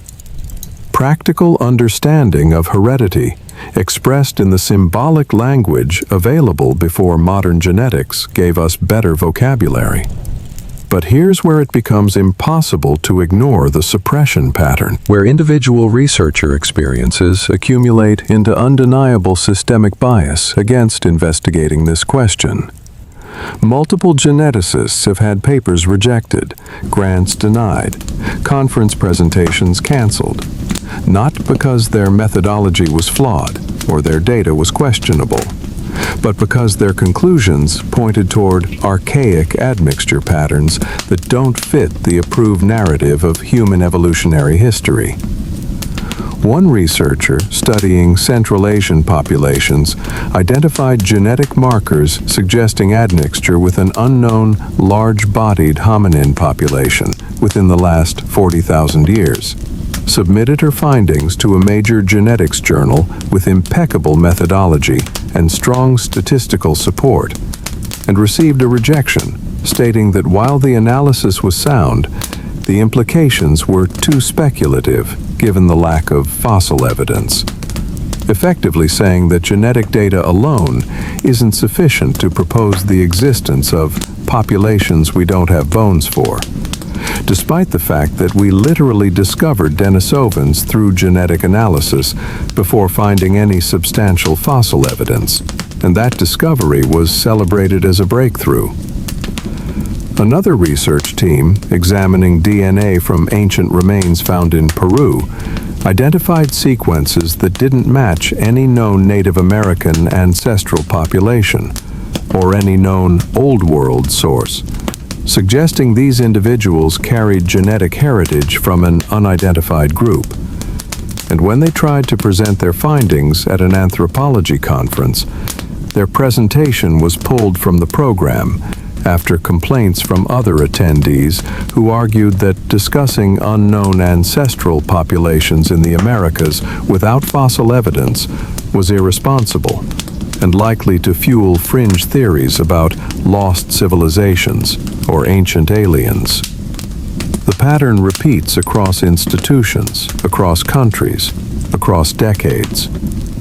Researchers find anomalies in human genetic data, anomalies that suggest our evolutionary history is more complex than the standard model allows. Anomalies that indicate admixture with populations we have no other evidence for. And when they try to publish or present these findings, they encounter resistance that has nothing to do with scientific rigor, and everything to do with protecting a narrative that human evolution was entirely terrestrial, entirely explainable through natural selection acting on random mutations, entirely free from any external intervention or influence. Tenure committees develop concerns about a researcher's judgment when they pursue these questions. Funding agencies find reasons to reject grant proposals that might produce uncomfortable data. Journal editors invoke peer review standards that somehow only apply when the conclusions challenge established frameworks. And gradually, most researchers learn to stop asking certain questions, to avoid certain interpretations of their data, to publish findings in ways that don't draw attention to the most anomalous aspects. Because career survival demands conformity to acceptable paradigms, and curiosity about forbidden topics is professionally fatal. The data exists, has been replicated across multiple independent studies, shows clear patterns of admixture with unidentified populations. But discussing what those populations might have been, where they might have come from, whether they might correspond to the giants that every ancient culture describes. That conversation cannot happen in mainstream scientific venues without risking everything a researcher has worked decades to build. You leave the laboratory and walk out into afternoon sunlight, and you carry with you the uncomfortable knowledge that human DNA tells a more complex story than official history acknowledges. That we have genetic evidence for admixture with populations that don't appear in any museum display or textbook chapter. That some people alive today carry higher percentages of this unidentified heritage than others, though discussing that fact invites accusations of racism. Despite being simple descriptive genetics, no different from noting that some populations carry more Neanderthal DNA than others, the silence surrounding this isn't about lack of data. It's about fear of what the data implies. Fear that acknowledging these ghost populations might force us to reconsider whether human evolution happened entirely through natural processes occurring on Earth in isolation. Fear that the next logical question after identifying genetic contributions from unknown sources is asking where those sources came from and whether they correspond to the beings that ancient texts describe with such consistent detail across cultures that never had contact with each other. DNA doesn't lie. Sequences either match or they don't. Admixture either occurred or it didn't. And when multiple studies using different methodologies on different populations all identify the same ghost lineages contributing to modern human genetics, when the geographic distribution of these markers correlates with regions where ancient accounts most prominently feature giants and divine human hybrids, when researchers who try to discuss these patterns find their careers systematically derailed, you have to ask yourself, what truth is being protected? And who benefits from keeping that truth fragmented across disciplines that refuse to communicate, scattered in papers that carefully avoid connecting their findings to the larger pattern, buried under layers of acceptable interpretation that focus on what the data might mean for models of human migration, rather than what it might mean for models of human origin. We are not entirely what we think we are. Our genome contains contributions from sources we cannot identify. And someone has decided very firmly that we shouldn't look too closely at what that might mean. So we have physical evidence from archaeological digs showing giant skeletal remains that were measured and documented before disappearing. We have ancient texts from every civilization describing these giants with remarkable consistency. We have biological science proving that atmospheric oxygen determines organism size. We have physics explaining how time dilation accounts for extended lifespans. And now we have genetic data showing admixture with unknown populations that contributed to modern human DNA in patterns that match the geographic and temporal distribution of giant counts. 5 independent lines of evidence, all pointing toward the same conclusion, that beings larger than modern humans existed, interbred with our ancestors, and left traces in our genome that we still carry today. The pattern is overwhelming when you step back and look at how the pieces fit together. But here's the critical question. If the genetic evidence exists, if the ancient testimony is consistent, if the biological mechanisms are understood, then where is the physical proof in museums? Where are the bones in university collections? Why can't you walk into the Smithsonian and see a giant skeleton on display with the same prominence they give to dinosaurs and Ice Age mammals? Because there's been systematic suppression of this evidence. Deliberate removal of problematic specimens from public view. Consistent patterns of acquisition, followed by disappearance, that repeat so often they constitute institutional policy rather than isolated incidents. And we're about to examine exactly how that suppression operates. Who conducts it, why they've maintained it for over a century, and what they're afraid might happen if the general public understood that human origins involve something more complex than the simple evolutionary narrative we've been taught since childhood. Chapter 6. The Archaeological Silence, Evidence Suppression System. You're sitting at your computer, reading an email from an archaeologist who won't give you his real name, who created a temporary email address just for this conversation, who insists on communicating only through encrypted channels, because he's terrified of what happened to colleagues who spoke too openly about what they found in the field, versus what they were allowed to report in official documentation. The email begins with a sentence that makes your stomach tighten. I found something I wasn't supposed to find. Documented it properly, as I was trained to do. And then I was told to rebury it. Reclassify the site as geologically unstable and therefore unsafe for further excavation. and never mention what we uncovered in any publication or professional discussion. He describes excavating a burial mound in the American Southwest, part of a salvage archaeology project required before highway construction could proceed. And his team uncovered skeletal remains that clearly didn't match any known Native American population. Individuals measuring between 7 and 9 feet in length, based on careful in situ measurement before any bones were moved, with unusually robust bone structure and cranial features that suggested enormous jaw strength and muscle attachment points. He took photographs following standard archaeological protocol, documented the stratigraphy showing these remains were buried in undisturbed sediment layers dating to approximately 8,000 years before present, based on associated artifacts, and later confirmed by radiocarbon dating of organic material found with the bones. Wrote detailed field notes describing every aspect of the discovery. And then representatives from a federal agency whose name he won't specify arrived at the site, examined the remains, made phone calls, and within 24 hours the excavation was shut down. The remains were crated and removed. The site was backfilled and covered, and his supervisor informed him that if he valued his career and his family's safety, he would forget this ever happened and never speak of it to anyone. He's not the only one.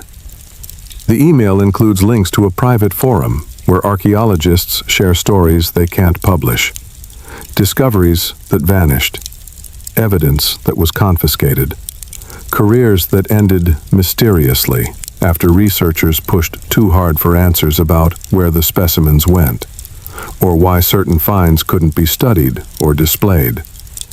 And the pattern that emerges from these testimonies isn't a few isolated incidents of bureaucratic confusion or misplaced paperwork. It's systematic suppression, operating across multiple institutions over decades, coordinated enough that the same procedures repeat, regardless of location or time period, suggesting centralized control over what archaeological evidence reaches public awareness and what disappears into storage facilities that have no public catalog and accept no research requests. The Smithsonian Institution, founded in 1846 with funding from British scientist James Smithson, who never visited America but wanted to create an establishment for the increase and diffusion of knowledge, has become the final destination for thousands of archaeological specimens that increase nothing and diffuse to no one, disappearing into a collection system so vast and so poorly catalogued that items can be lost intentionally while maintaining plausible deniability about whether they ever existed in the first place. The pattern operates with elegant simplicity. When giant skeletal remains are discovered, and local authorities or academic institutions don't know how to handle finds that contradict established narratives, the Smithsonian offers to take custody, framing the acquisition as preservation of nationally significant specimens that require the resources and expertise of a major institution. And local museums or universities, flattered by the attention and relieved to avoid controversy, agree to transfer the materials. Shipping manifests document the transfer. Crate numbers are assigned. Storage location codes appear in initial paperwork. And then the trail goes cold. The specimens never appear in public catalogs. Requests to study them are met with claims they cannot be located. And Freedom of Information Act requests produce documents showing acquisition, but no documents showing current storage location or condition, as if the material simply evaporated somewhere between arrival and cataloging. In 1904, the Smithsonian's Bureau of American Ethnology acknowledged receipt of 47 crates from mound excavations across the Mississippi Valley, with shipping records specifying that contents included skeletal remains of unusual size and several skulls showing double rows of teeth. And the correspondence between the field archaeologists and the Smithsonian director discusses these features explicitly, treating them as scientifically significant findings worthy of preservation and future study. The crates were assigned storage facility codes, indicating they should be housed in Building 7 of the castle complex, and inventory numbers were recorded in the Bureau's accession logbooks, which still exist and can be examined in the Smithsonian archives. But when researchers in the 1980s requested access to these specific specimens, providing the exact accession numbers from the original documentation, they were told the materials had been destroyed in a 1953 flood that damaged storage facilities. Except examination of Smithsonian maintenance records and insurance files from that period shows no flood significant enough to require insurance claims or destroy dozens of crates of skeletal materials. And Building 7's maintenance logs show routine upkeep throughout the 1950s, with no mention of water damage or specimen loss. Similar patterns appear across decades.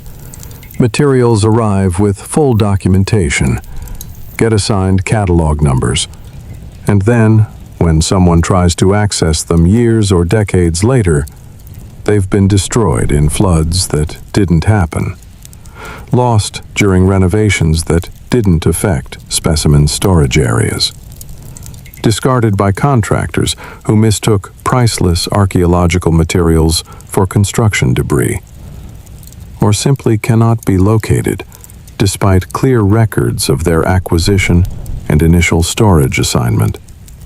The Smithsonian employs over 6,000 people and manages collections exceeding 154 million objects across 19 museums and 9 research centers. A bureaucracy so vast that materials can be deliberately misplaced within it while maintaining institutional credibility. Because who can prove intent to suppress when the alternative explanation of simple administrative incompetence is always available? Except, the incompetence only affects certain categories of evidence, only impacts specimens that challenge specific narratives, never seems to affect materials supporting conventional archaeological frameworks. But the Smithsonian is only the most visible component of a larger gatekeeping system that operates throughout academia, controlling what questions can be asked, what evidence can be discussed, what interpretations are acceptable within professional discourse.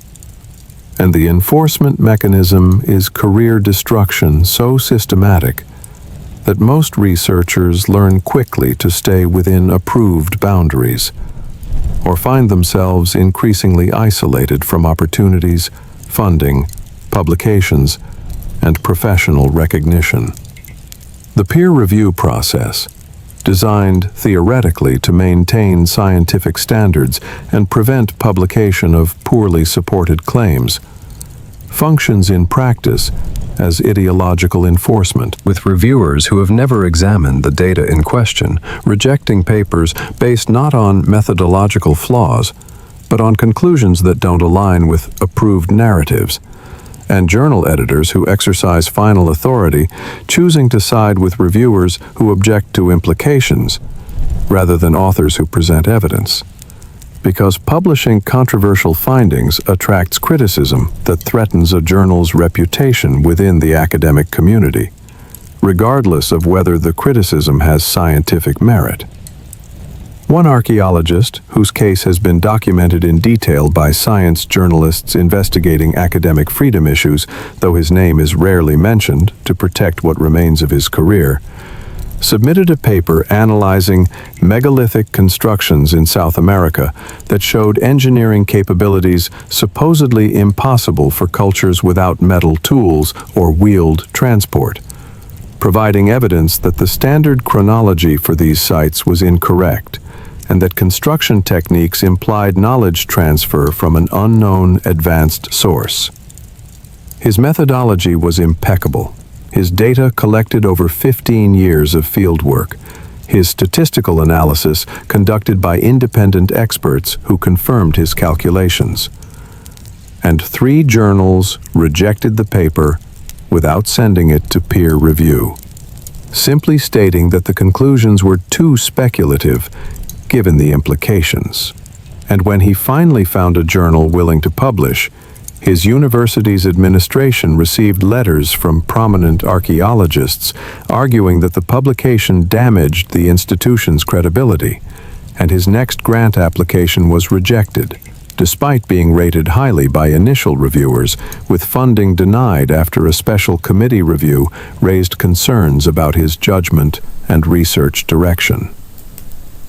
Another researcher, a molecular anthropologist studying ancient DNA, found genetic sequences in remains from North American mound sites that didn't match any known ancestral population, suggesting these individuals came from lineages we have no other record of. And when she presented preliminary findings at a regional conference, her presentation was removed from the program after complaints that discussing unknown ancestral groups without fossil evidence was irresponsible and likely to fuel fringe theories. She was told privately by conference organizers that while her science was solid, the political climate made it impossible to allow presentations that could be misinterpreted or misused by people promoting alternative history narratives, and she needed to reframe her research in ways that didn't challenge established models of human migration and development, which essentially meant she needed to ignore what her data actually showed, in favor of conclusions that fit acceptable frameworks. And when she refused and tried to publish her findings, she found journals rejecting her submissions with vague references to peer review concerns that were never specified in detail.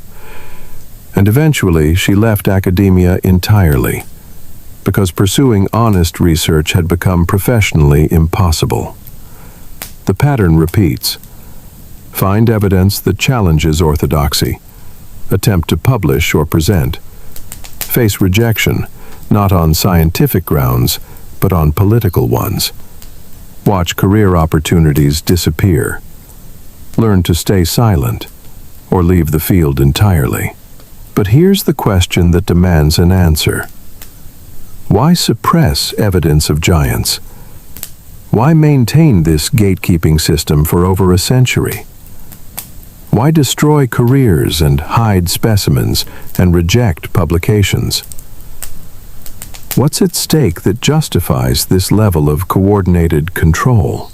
The motivations operate on multiple levels: religious, scientific, political, each reinforcing the others into a structure of suppression that persists because it serves multiple agendas simultaneously. Because different institutions benefit from maintaining the official narrative for different reasons, and can cooperate in suppression without necessarily sharing underlying ideology.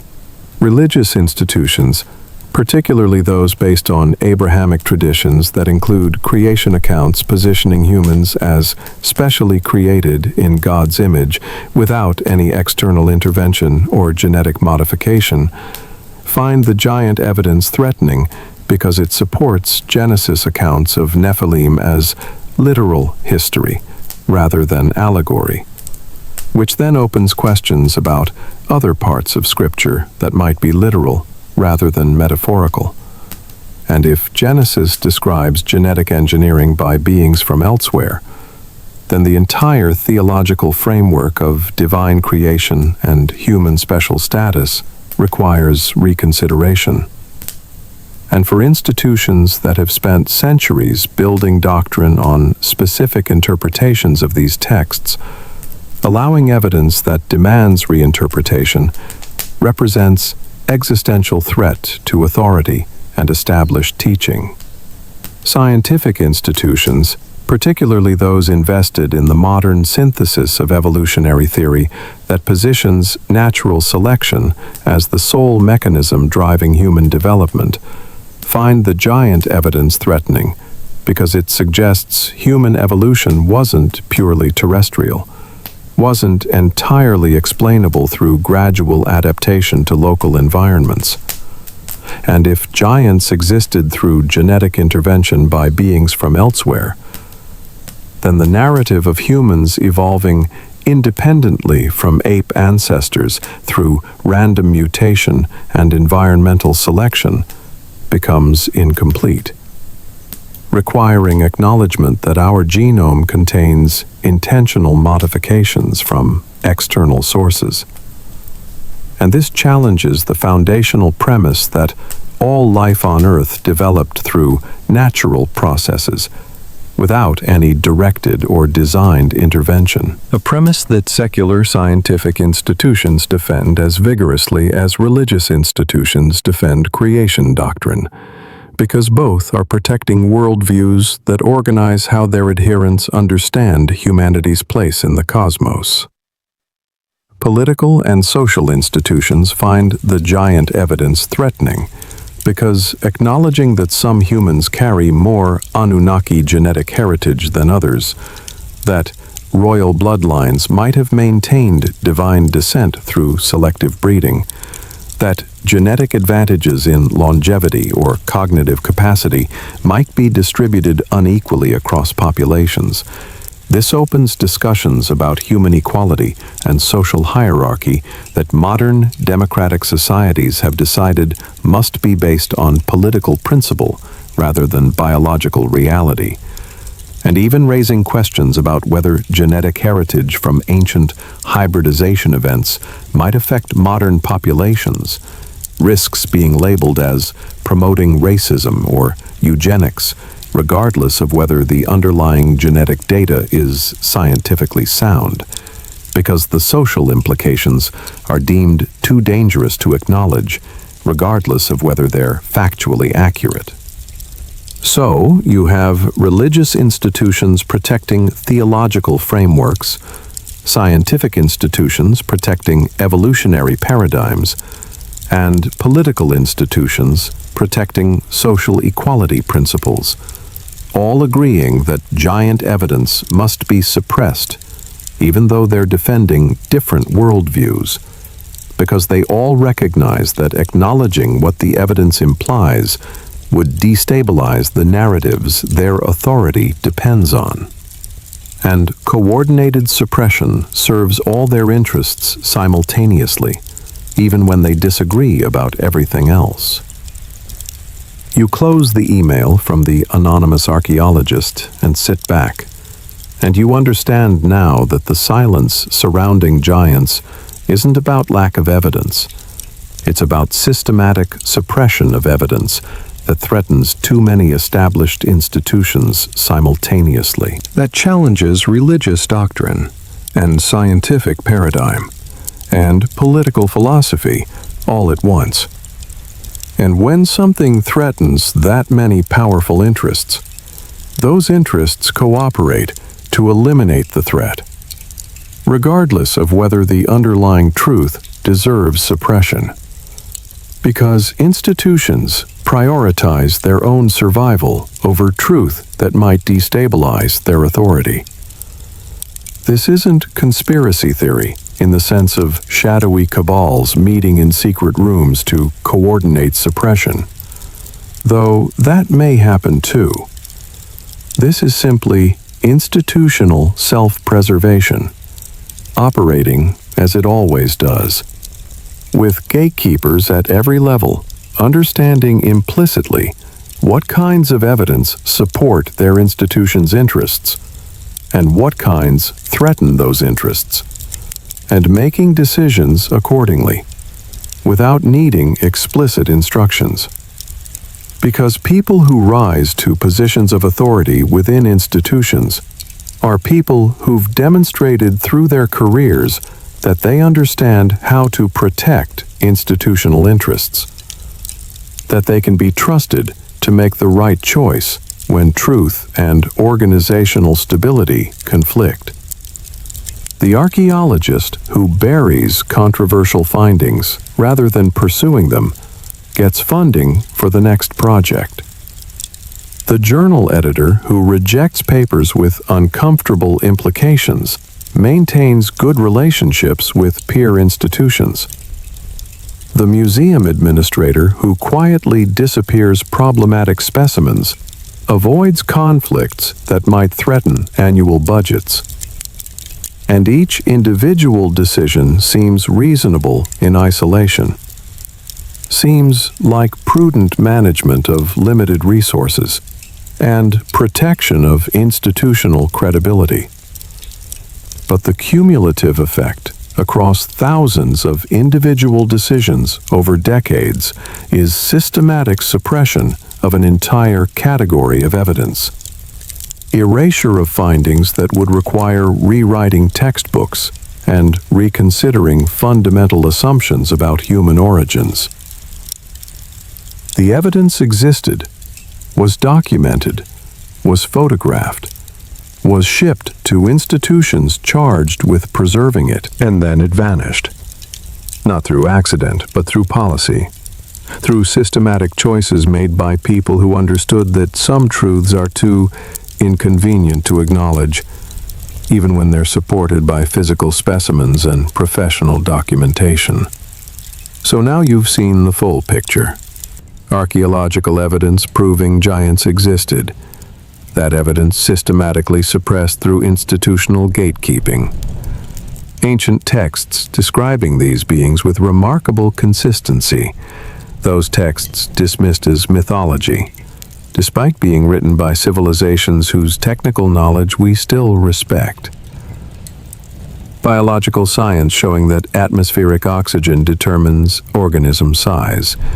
That science carefully, not applied to the question of human giants, despite being applied routinely to explain prehistoric megafauna. Physics proving that time dilation affects aging rates under different gravitational conditions. That physics not used to interpret ancient accounts of beings who lived for millennia. Genetic data showing admixture with unidentified populations. That data published but never connected to the testimonies about divine human interbreeding that appear in texts worldwide. 6 independent lines of evidence, all pointing toward the conclusion that beings larger than modern humans existed, came from elsewhere, interbred with our ancestors, and left traces we still carry. But each line kept isolated from the others. Each discipline gate-kept so thoroughly that researchers can't connect findings across fields without risking their careers. The pattern of suppression is undeniable when you see how it operates at every level. But here's what the suppression can't eliminate: the implications. The questions that follow naturally once you understand what's been hidden and why. And the most important question isn't whether giants existed anymore, because that's been proven, despite the suppression. The question now is, what does their existence mean for us, for humans living today who carry genetic heritage from that ancient intervention? And are there advantages or capabilities encoded in our DNA that remain dormant because we don't understand our own origins? And, more disturbing, are the Anunnaki monitoring what became of their genetic experiment, and might they return? Chapter 7. The Legacy. What this means for humanity.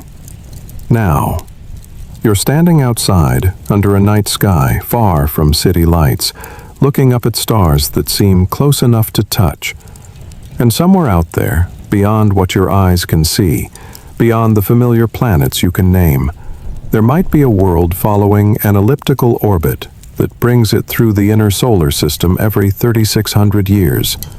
A world the Sumerians called Nibiru, and tracked with mathematical precision that shouldn't have been possible without telescopes.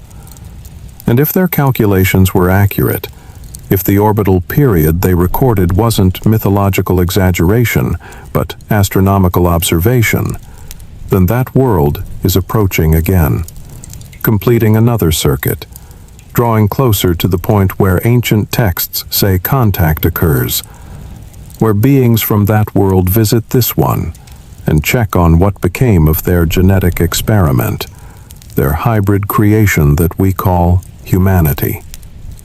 The thought makes you shiver despite the warm night air. Not from fear exactly, but from recognition that the story you followed through archives and laboratories and ancient texts, through suppressed evidence and genetic anomalies and atmospheric science, that story isn't finished. It didn't end when the Anunnaki left, or when the last giants died, or when the Smithsonian buried the bones. The story continues, right now, in this moment, as you stand here, looking up at a cosmos that's stranger and more populated than official science admits. And the question isn't whether the giants existed anymore, because you've seen the evidence that proves they did. The question is what their existence means for you, For humans alive today who carry genetic heritage from that ancient intervention, who possess DNA sequences that might encode capabilities we've never activated, because we don't understand our own origins, who might be approaching another contact event that governments and institutions are preparing for, while keeping the general public deliberately uninformed.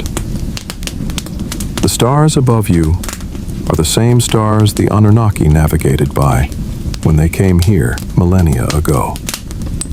The same constellations that Sumerian astronomers mapped with accuracy that modern science can't explain without acknowledging someone taught them.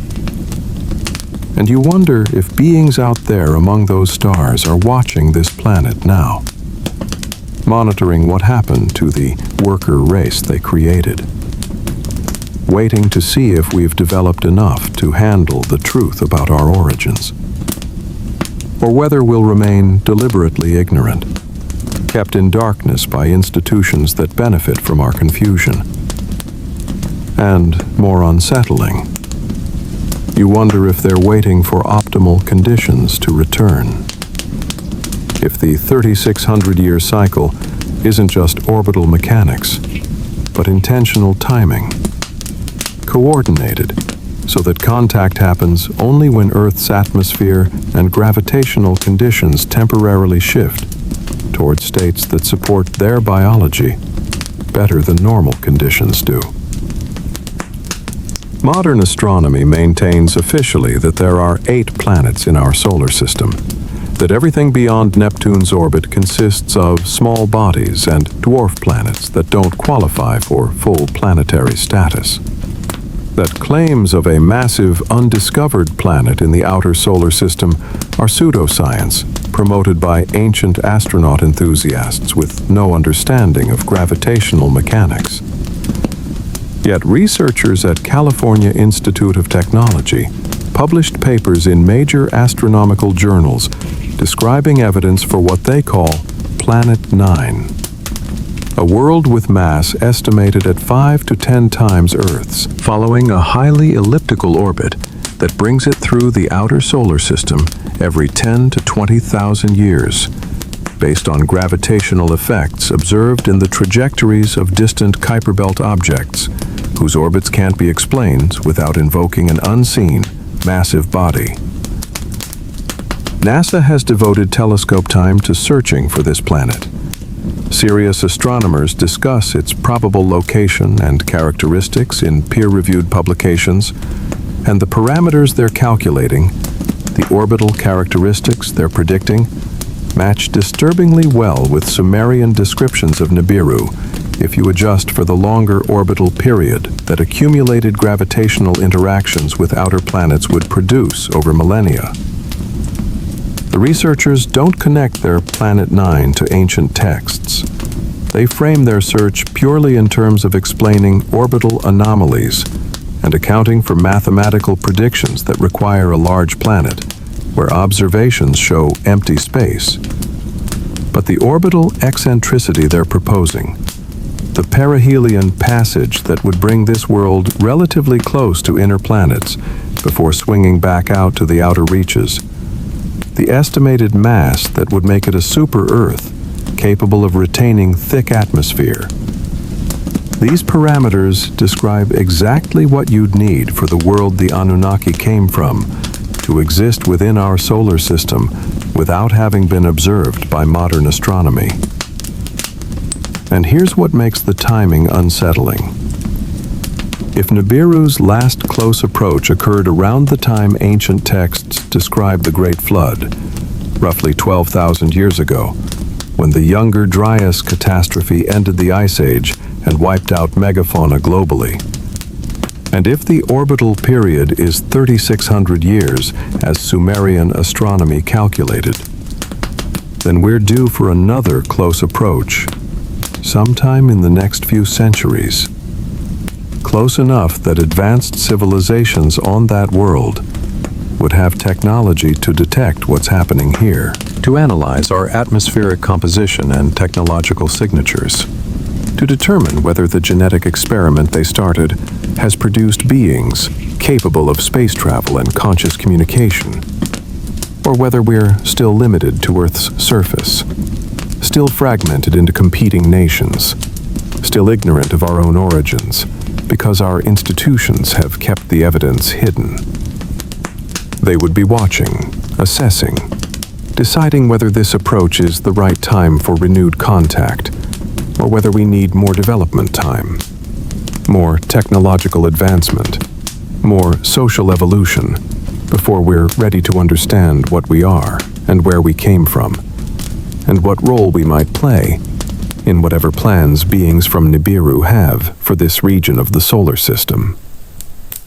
The search continues in observatories worldwide, massive telescopes scanning the outer darkness, looking for reflected sunlight from a world that gravitational math says must exist. And when they find it, when photographs prove a massive planet orbits where ancient texts said it would be, what then? But whether Nibiru returns in our lifetime or not, the genetic legacy is already here, already inside you, if you carry any of the ghost population DNA that studies have identified in modern humans. Dormant sequences that might encode capabilities our ancestors possessed, but that we've lost access to through generations of genetic dilution and environmental change that made those capabilities unnecessary for survival. And here's where it becomes immediately, personally relevant. We now have technology to read those sequences, to understand what they code for, and potentially to reactivate them, to turn on genetic switches that have been off for thousands of years, to express traits that evolution hasn't selected for recently, but that our genome still carries instructions to produce.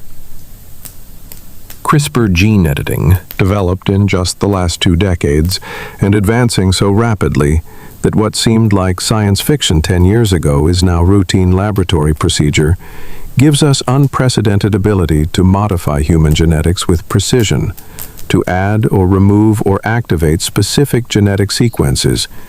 And while public discussion of CRISPR focuses on eliminating genetic diseases and maybe someday enhancing intelligence or physical performance, military research programs in multiple countries are absolutely exploring genetic modification for performance enhancement, for creating soldiers with increased strength, enhanced sensory capabilities, faster healing, greater endurance, all traits that the giant hybrids described in ancient texts possessed, all capabilities that Anunnaki genetics might have provided to humans who carried sufficient concentration of that DNA.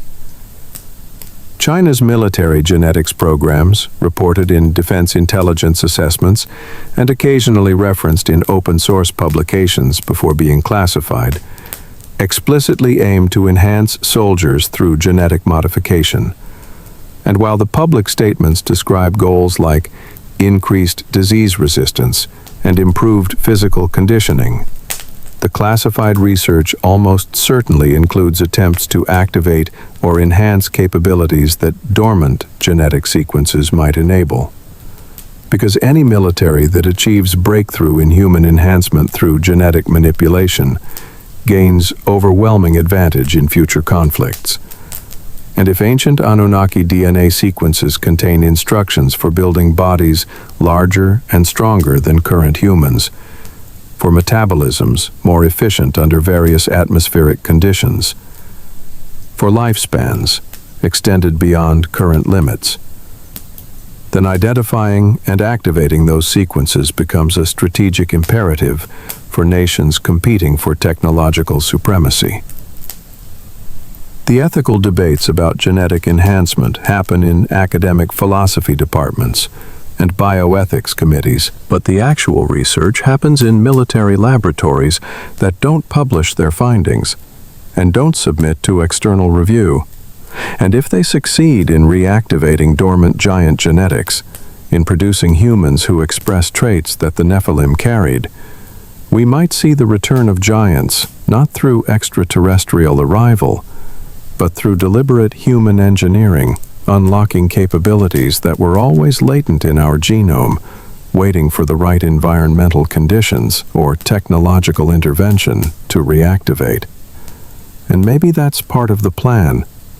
Maybe the Anunnaki encoded their genetics into humans, not just to create workers, but to create a population that could eventually rediscover genetic engineering and reactivate the capabilities intentionally, producing future generations that bridge the gap between current limited humans and the Anunnaki themselves, creating beings capable of interacting with their creators as equals, rather than as primitive experiments.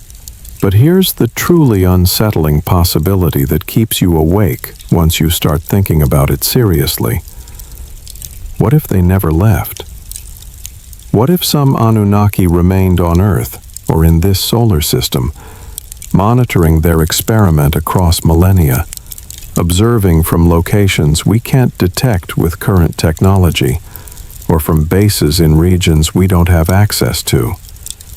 And what if the rapid technological advancement of the last century, the sudden leap from horses and steam engines to nuclear weapons and space travel within a single human lifetime, what if that wasn't entirely organic human development, but represented subtle intervention, gentle steering, information provided at critical moments to ensure we developed specific capabilities by specific time frames, preparing us for contact that's approaching on the 3,600-year schedule? There's no direct evidence for this, no smoking gun proving ongoing Anunnaki presence. But there are patterns in modern history that become difficult to explain without invoking some coordinating influence. The synchronized development of nuclear weapons technology in multiple nations, despite efforts to maintain secrecy, as if information was being leaked or shared by sources independent of government control. The sudden acceleration of space programs in the 1960s, driven by competition between superpowers, but achieving goals that required technological breakthroughs happening faster than normal research and development timelines would predict. The global coordination of certain infrastructure projects, like deep underground military bases built simultaneously by countries that don't cooperate on anything else. Facilities designed to house large populations under conditions that would protect them from surface catastrophes or atmospheric changes. The Svalbard Global Seed Vault, built into Arctic permafrost to preserve samples of every crop species humanity depends on, officially explained as insurance against agricultural disaster or climate change, but designed with specifications that suggest preparation for something more dramatic than gradual environmental shift. Built to survive events that would destroy surface civilization and preserve genetic resources for whoever emerges afterward, or whoever arrives to find the planet depopulated. Multiple nations have constructed similar facilities in the last 2 decades. Underground storage for genetic material, for cultural artifacts, for technical documentation, as if coordinating preparation for a catastrophe that public populations aren't being warned about. And when you ask officials why these massive, expensive projects are necessary, the explanations focus on nuclear war, or asteroid impact, or pandemic. All plausible threats that justify preparation. But the scale of construction, and the international coordination, and the specific capabilities being built into these facilities, suggest planning for something specific. something that various governments and institutions know is approaching, but can't announce publicly without causing panic or revealing information about human origins and ancient contact that they've spent centuries suppressing. And if preparation is happening at governmental and institutional levels, if resources are being devoted to infrastructure that protects against catastrophic atmospheric or environmental change while public populations remain uninformed, then someone knows something about the timing and nature of what's approaching. Someone has information about Nibiru's orbital return, or about Anunnaki plans that they're acting on while maintaining official denial that any such threat or contact possibility exists. You lower your gaze from the stars and look around at the dark landscape surrounding you, and you understand now, in a way you couldn't before, that humanity exists in a strange liminal state, children of two worlds carrying genetic heritage from beings who came from elsewhere, but adapted to Earth through thousands of generations living here. Not entirely native to this planet, because our creation involved external intervention, but not entirely alien either, because we've evolved alongside Earth's other life forms for tens of thousands of years. Hybrid creatures belonging fully to neither parent lineage, but potentially capable of bridging between them, understanding both the terrestrial perspective of beings who never left Earth and the cosmic perspective of beings who travel between worlds. We're designed for more than we've achieved, carrying genetic capabilities we haven't activated, possessing biological potential that current environmental conditions and social structures haven't required us to develop. And maybe that's intentional. Maybe we were designed specifically to be adaptable, to function under various atmospheric and gravitational conditions, to serve as bridge species that could eventually facilitate contact between Anunnaki civilization and whatever other intelligent life exists in this galactic region. Worker race evolving into ambassador race, if we develop enough technologically and socially to handle that role. The question isn't whether this is the truth, because you've seen enough evidence across enough independent domains to know that this explanation fits the data better than conventional narratives that require dismissing ancient testimony, ignoring archaeological evidence, refusing to connect atmospheric science to historical accounts of giants, and maintaining that humans evolved in complete isolation, despite genetic markers indicating admixture with unknown populations. The question is what you do with this knowledge, whether you let it change how you understand yourself and your potential, whether you start asking what capabilities might be dormant in your genome, waiting for activation, whether you look at the world differently, knowing that institutions deliberately suppress truth about human origins to maintain control structures that benefit from keeping people ignorant of their own nature and history. The night air is growing cooler as you stand there processing everything, and you realize that this investigation that began in dusty archives and ancient ruins, that passed through laboratories and genetic databases and suppressed government documents, this journey through evidence that humanity's origins are stranger than official history admits. This isn't ending here under these stars. It's just beginning to connect to your lived reality, to your understanding of who you are and what you might become, and what role you might play in whatever happens when contact occurs, or when the genetic reactivation efforts succeed, or when enough people understand the suppressed truth that institutions can no longer maintain their gatekeeping of human origins knowledge. You've seen the physical evidence of giants, understood the atmospheric conditions that made their size sustainable, learned the physics of time dilation that explains their lifespans, examined the genetic data showing admixture with unknown populations, witnessed the systematic suppression that keeps all this evidence fragmented and hidden from public awareness. And now you're looking toward a future where all of this might matter in immediate, practical ways, where choices humanity makes about genetic engineering and space exploration, and how we respond to unexplained phenomena, might determine whether we're ready for contact when it comes, or whether we'll remain ignorant and unprepared. Children who never learned the truth about their parentage, facing the return of creators who might be disappointed in how little we've accomplished with the potential they gave us. Or perhaps pleased that we've maintained enough of their genetic heritage to recognize them as kin, rather than as alien invaders, when their world completes another orbit and brings them back to check on Earth.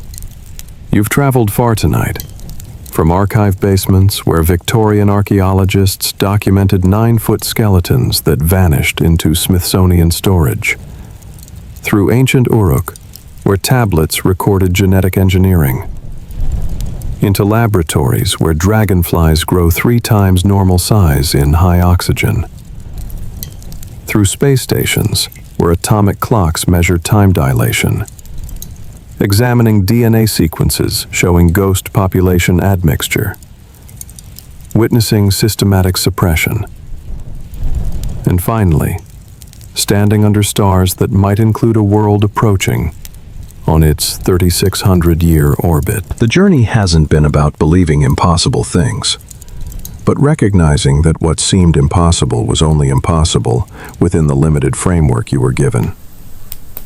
And once you step outside that framework, the pattern emerges with undeniable clarity. Giants existed, proven by remains measured and photographed before disappearing, recorded in ancient texts, explained by atmospheric science. They came from elsewhere, from conditions creating time dilation and metabolic advantages. They created us through genetic engineering, mixing their DNA with primitive hominids. They left when conditions became unsustainable, but their legacy remains in our genome. Sequences geneticists identify but can't explain. Knowing this changes everything about how you understand yourself, while changing nothing about who you are now. You're still you, but now you understand why you exist. You see intentionality behind human creation. You recognize we're not cosmic accidents, but designed beings carrying capabilities deliberately encoded. The silence in official history isn't accident. It's protection of power structures benefiting from keeping humans ignorant. So they suppress bones, reject papers, destroy careers, maintain gatekeeping that fragments evidence. But you've seen the whole picture now, connected what they kept separated. And you stand between 2 worlds, carrying genetic heritage from star travelers and Earth primates, hybrid designed to bridge realms. The night sky above is the same one they looked at arriving here, and those stars still watch. The air filling your lungs carries less oxygen than once, but memory remains encoded in genes, potential waiting for activation. Sleep now knowing you're part of something larger, knowing your blood carries information from beings who crossed cosmos, knowing you're more than evolution alone could produce. And tomorrow, you'll see the world differently, because you understand we're children of 2 worlds. Hybrid species at the threshold of rediscovering our nature, and perhaps meeting our creators when their world completes another orbit. If this journey brought peace, if understanding origins brings comfort rather than fear, press like. Subscribe to continue exploring Mysteries Official History, Berries. The next video waits beyond your dreams. Another investigation into suppressed truth. Another connection between ancient testimony and modern evidence. I'll be here in archives and laboratories and ruins, following evidence wherever it leads. And you're welcome to join anytime you choose to wake from comfortable lies and embrace uncomfortable truths. Good night, children of two worlds. May your dreams carry you to places your genetics remember. May you rest, knowing you're part of something ancient and ongoing. And may you wake with eyes that see evidence scattered around you. Testimony to origins stranger and more wonderful than the simple story they taught in school. Proof we're hybrid species carrying star-born capabilities, designed for purposes we're only beginning to understand. Sleep well, knowing truth is always worth finding, the journey always worth taking.